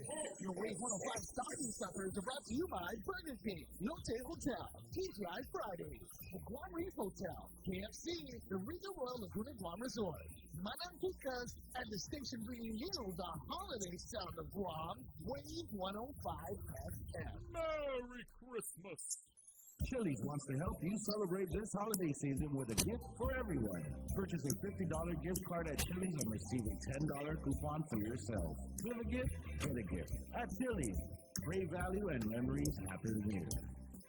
Well, bless my biscuits. The holidays are here, and KFC's got just what you need to make them finger-licking festive. Our new KFC Holiday Feast, packed with 12 pieces of my world-famous fried chicken, hearty sides, and fluffy biscuits. And here's the kicker. You'll get a glass casserole dish with your KFC Holiday Feast. Hosting a smaller gathering, our 6-piece holiday meal is just as delicious and perfect for cozy celebrations. This holiday season, take a break. Let KFC do the cooking while you enjoy the loving. KFC, it's finger-licking good on holidays. Happy holidays from Pat's Tinting and Detailing. Gift certificates available for the perfect present. Visit us today and spread the cheer. Come in and make your holiday brighter with Pat's Tinting and Detailing. Call 647-SLAM for more information. Feeling good, getting things done. Wave 105 FM.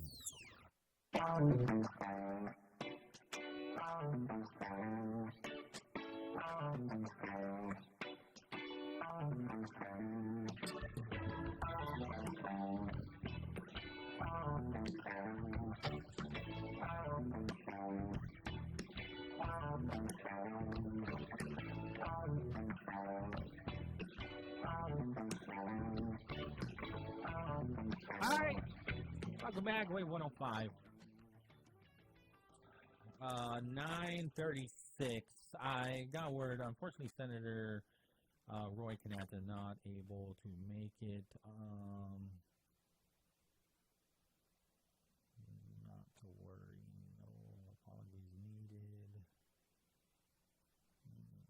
Okay, so we're not going to be getting him on the last half hour of Mornings with Patty. I reached out to a number of people.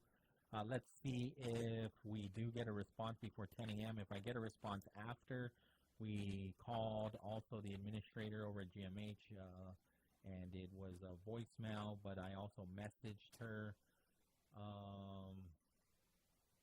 And so we'll see if I get a response. Also, the communications manager over the communications team. Okay. Their PIO over at GMH, I reached out as well. So we will see.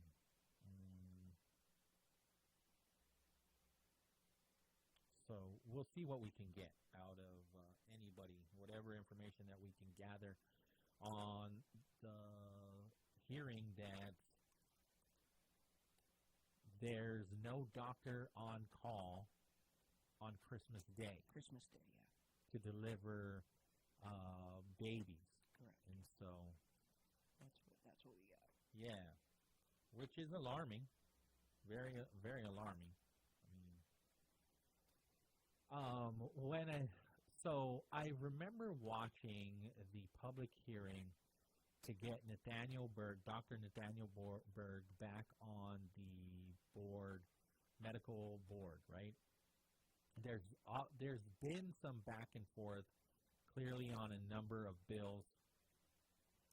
I remember during the pandemic as well, when they were talking about arbitration and whatnot, Speaker was trying to move that bill forward. Bill 112, if I remember, it feels like a while ago. And there was definitely back and forth between Dr. Nathaniel Berg and Speaker. It kind of got a little disrespectful, too. But it seemed like water under the bridge, like here's a new bill, here's a new policy. And so we need to focus on what's ahead of us now, what's in front of us now. And so building a new hospital was what was the new priority, the new concern, and how do we address this? And so we got to get doctors involved. We got to get a number of leaders involved. And then all of a sudden it seemed like Speaker Teresa Lai was on the side of the doctors, and the governor was on the opposite side. Depends on the policy. And I totally get that. I can totally see that. I think we don't always agree. Leaders, politicians don't always agree. But you stay cordial, you stay professional, because if the new issue, the new concern now, is you have a different opinion or a different perspective on a whole nother issue, you obviously want to work with these other professionals too. So you don't want to close the door because you had a difference of opinions on a whole different policy. Well, now we're working on this issue. We need to address this concern. So now hearing a caller is saying this is the concern, and I was not aware of it at all. I was not tracking it. So how are we? Do we have an issue at GMH? It sounds like there is. There's no reason why the caller would call in and bring this to our attention, right? So we just want to get more information from some of the people that are closer to it. Somebody was on the line that you were speaking to? Yes, and she will call back. That was Crystal. Okay. Yes, and she will call back, and she's working on it as we speak. There you go. Okay. Yeah. There you go. She's working on it as we speak, so she should have something for us. Got it. Okay. We'll see. And if we don't get it by 10 a.m., we'll figure it out. Right on. Yes. We'll figure it out. We've got people on the radio even after 10 a.m. anyways, and we can always pass on the information to producers. Reese is going to be producing from 10 to 11. So whatever information I get outside of 10 a.m., I will pass it on to Reese that she could share in between breaks. And then this afternoon, again, UOG. So Reese is going to be Issa is going to be the producer for that from 2 to 4. I'll pass it on to her. From 4 to 6, I'll pass it on to Dave Duenas if it takes that long. I hope not. I really hope not. But what can you do? You gotta wait for the information from the people that are that have it. Yeah, because I definitely I'm not going to start panicking until I get more information. But which just brings me back to what Senator Tom Fisher was saying. Like now he's going to be moving forward public through looking to work for the community in a bipartisan position, right? And I'm pretty sure he's saying he's running for Attorney General. And so on the concept of saying I'm no longer caucusing with the Republican, this is not the first time that this has happened or where there's been some drama within parties, right? So I remember, I don't have all the details, but I do remember when former Congressman Mike Nicholas, when he was a senator, refused to sign the Democrat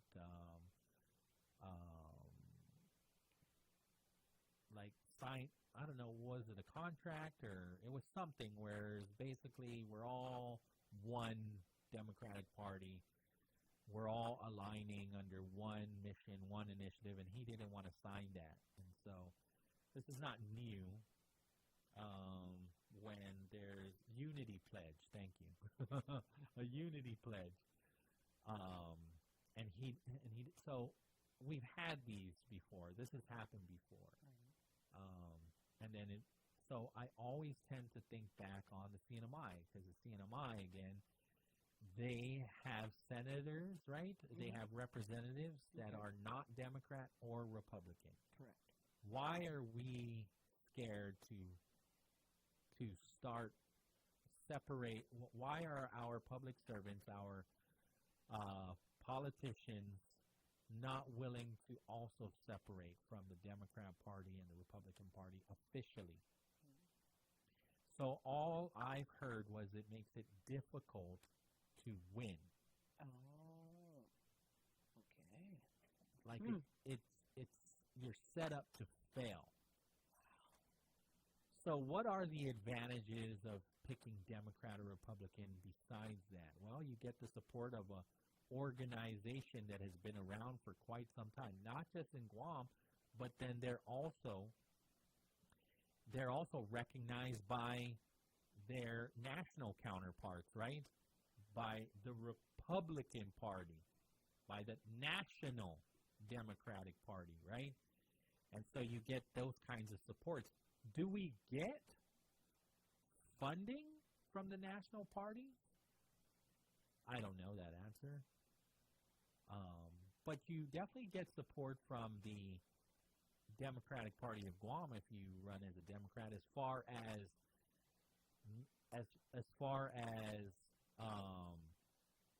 getting added to some of their campaign literature, maybe a united commercial, right? Like, here are the Democrats that are running, here are the Republicans. We've seen that with the Republican Party of Guam. They put out a whole ad. I got something. Oh, got something from the communications Okay, so the communications over at GMH says, I am aware that isn't true. Oh. Okay. All right. So what our caller said, she said what our caller said is not true. We have an OBGYN on call on Christmas Day. There it is. That is the response from GMH. So there is an OBGYN on call on Christmas Day. That's the only information that I got right now. Maybe there's more to it. Feel free to call in and you can continue to share your side of it. You don't even need your name. That's the whole reason why we're here, right? Talk radio, but I was able to get a response, and it's being said from the communications team at GMH that what was said on the air is not true. There is an OBGYN on call for Christmas Day. Okay. All right. Okay, so back to somebody else now. So for the Guam primary, you need to hit a certain threshold of votes to make it on the general ballot. That's so if you run as independent, you might not hit the threshold because in the primary, you can only vote for one party, Democrat, Republican, or independent. So, Okay. who wants to have the courage to be the only person on the independent ballot? And so, no fair crossing over. Okay. No fair crossing over. Stay in the middle. Stay in the middle. That's you. You're the middle guy. Yeah. Only because when you do that, you're really going to shake things up. And you are not beholden to your Republican caucus and your Democrat caucus. You're truly, now you can really say, I'm only beholden to the people. That's it. Which you are only beholden. You only should. And I have heard both Republican and Democrats say, you check your party at the door. Now, it sure doesn't look like it sometimes. Here I go laughing in between. See, the caller's correct on that. Maybe the caller is not correct on the OBGYN being on call for Christmas, but the caller is correct that I do laugh in between. It is funny. Some of these sessions are hilarious. It's hilarious. They just don't have an Adam Sandler, but it's pretty funny. It's pretty funny. It's pretty funny. Some of these sessions, you can't help but to laugh at some of this stuff. So I know I'm going to be paying attention to the 38th. For sure. Oh, for certain. Cannot help it. For certain. Because now you have a Republican majority, so definitely going to be, what's going to be the first bill you introduce? Who is it? Who's voting on it? Who's for it? Who's against it? So, I guess we can call it a coalition. Okay. So, you can call it a coalition, and the only reason why I say coalition is because it's just easier to say that than say, well, the people that I've noticed that are very aligned, very, very, very aligned, they're Republican and Democrat. And that's Speaker Teresa Lai, Senator Chris Barnett, Senator Sabina Perez, Senator Joanne Brown, and Senator Tello Taitigui. I don't have a problem with that. I like it. I love it. and it's not necessarily that it's them. I love it when it happens many times in different ways.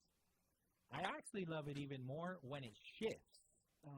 Because then that's proof that, hey, depending on the policy, depending on the bill, you see different people voting on that issue. And you pay attention, and you're like, okay, yeah.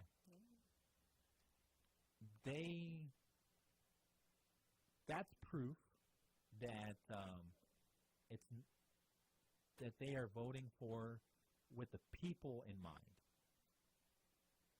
Because it's not always, it's not always the same pattern. So, with the 38th, I want to see it too. Are the whole 9 going to be sticking together? Every vote? Every vote? Every vote?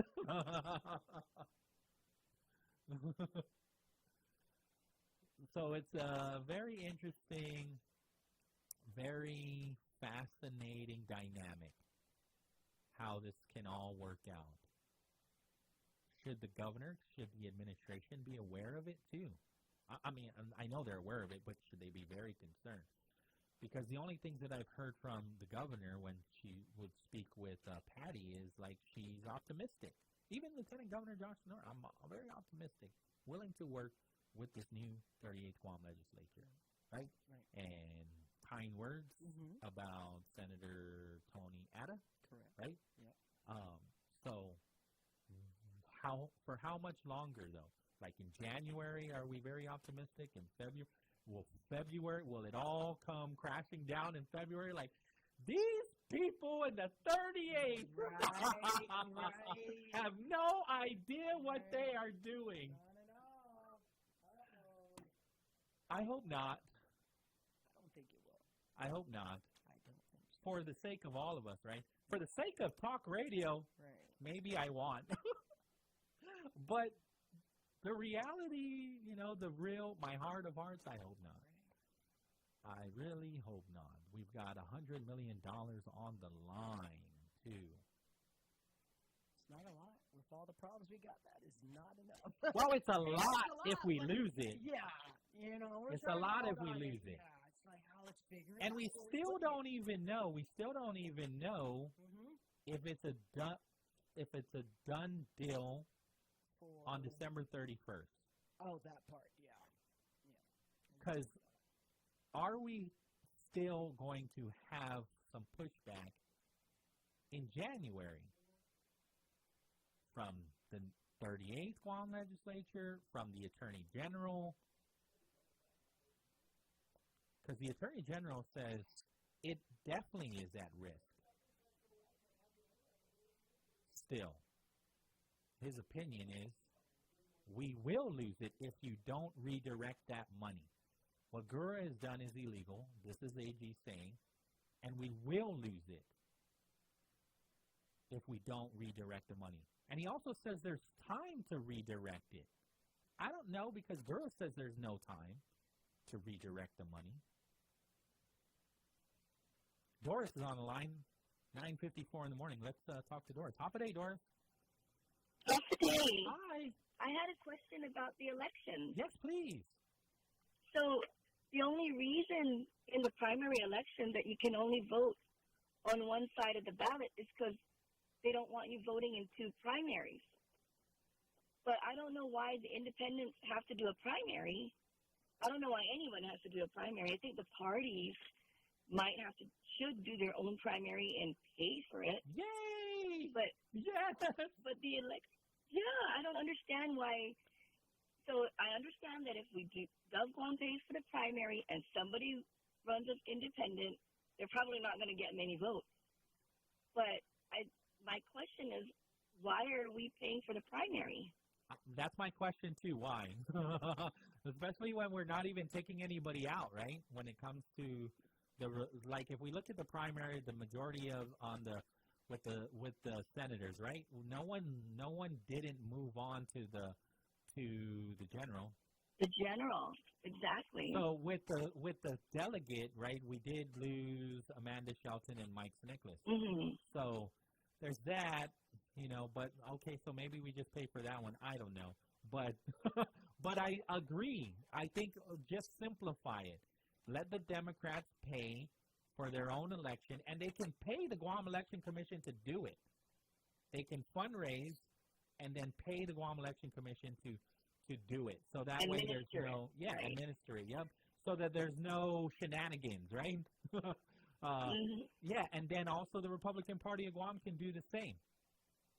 And then only the general is when the taxpayers pay for it.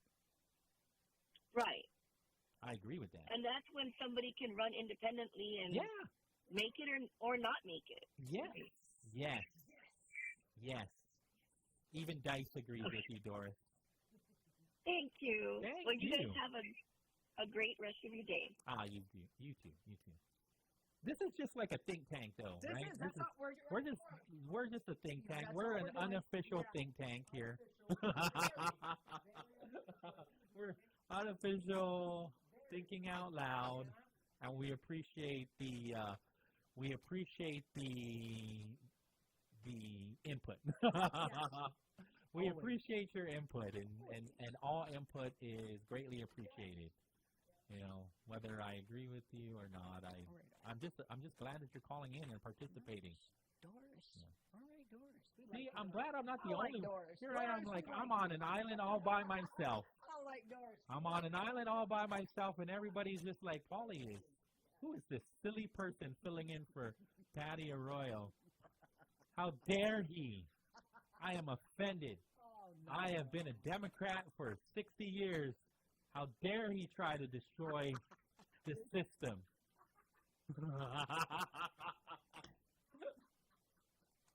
I hope that's not what they're saying, dude. I think they might be, but I hope not. I certainly hope not. But all right. Okay. So more from GMH. So, not sure where the rumor has originated, but we thank you for confirming with us that we do have an OBGYN coverage on Christmas Day. So there it is. So a caller called in and was very concerned. Yes. Very concerned that there is a possibility, or not even possible, said that we don't, and used the illustration of Mary and Joseph looking for the inn so that way baby Jesus can be born, right? And saying that very much is going to happen on Christmas Day for a young family looking for a place to deliver their baby. GRMC doesn't have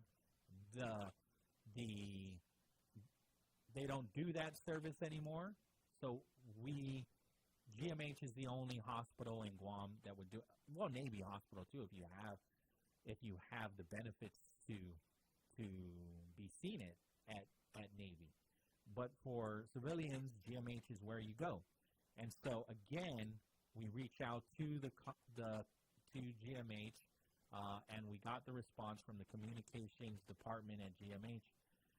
Not sure where the rumor has originated, but again, thank you for confirming with us. We do have an OBGYN coverage on Christmas Day. Okay. Merry Christmas. Merry Christmas. Yeah. 9:59 in the morning, time to get out of here. I'm so grateful that we got the information before we got out of here. That means they're listening. Yeah. Hey, all right, thank you. Coming up from 10 to 11, it is Educuentos. Yeah, 10 to 11. Tess Reyes Barrier is here. Yeah. And then we're going to have Maximum Millennium Music all the way until 2 p.m., and that is when the University of Guam Sustainability Waves comes in from 2 to 4. Dave Duenas also fills in today on the bright side from 4 to 6. Appreciate you, Dice. Appreciate you, Pauly. Great week. It's always been a good week. Fun rolling with Dice. We're going to do it again tomorrow. Appreciate you. Indeed. Yes? Okay. I'll be here as long as you're here. I'm here. I'll be here. All right. Thank you, I'll be here filling in for Patti tomorrow morning. All right. Everybody be safe. Don't go anywhere. Educuentos is coming up. Wave 105. KGUM-FM in Hagani, Guam. Hey, Viva Guam.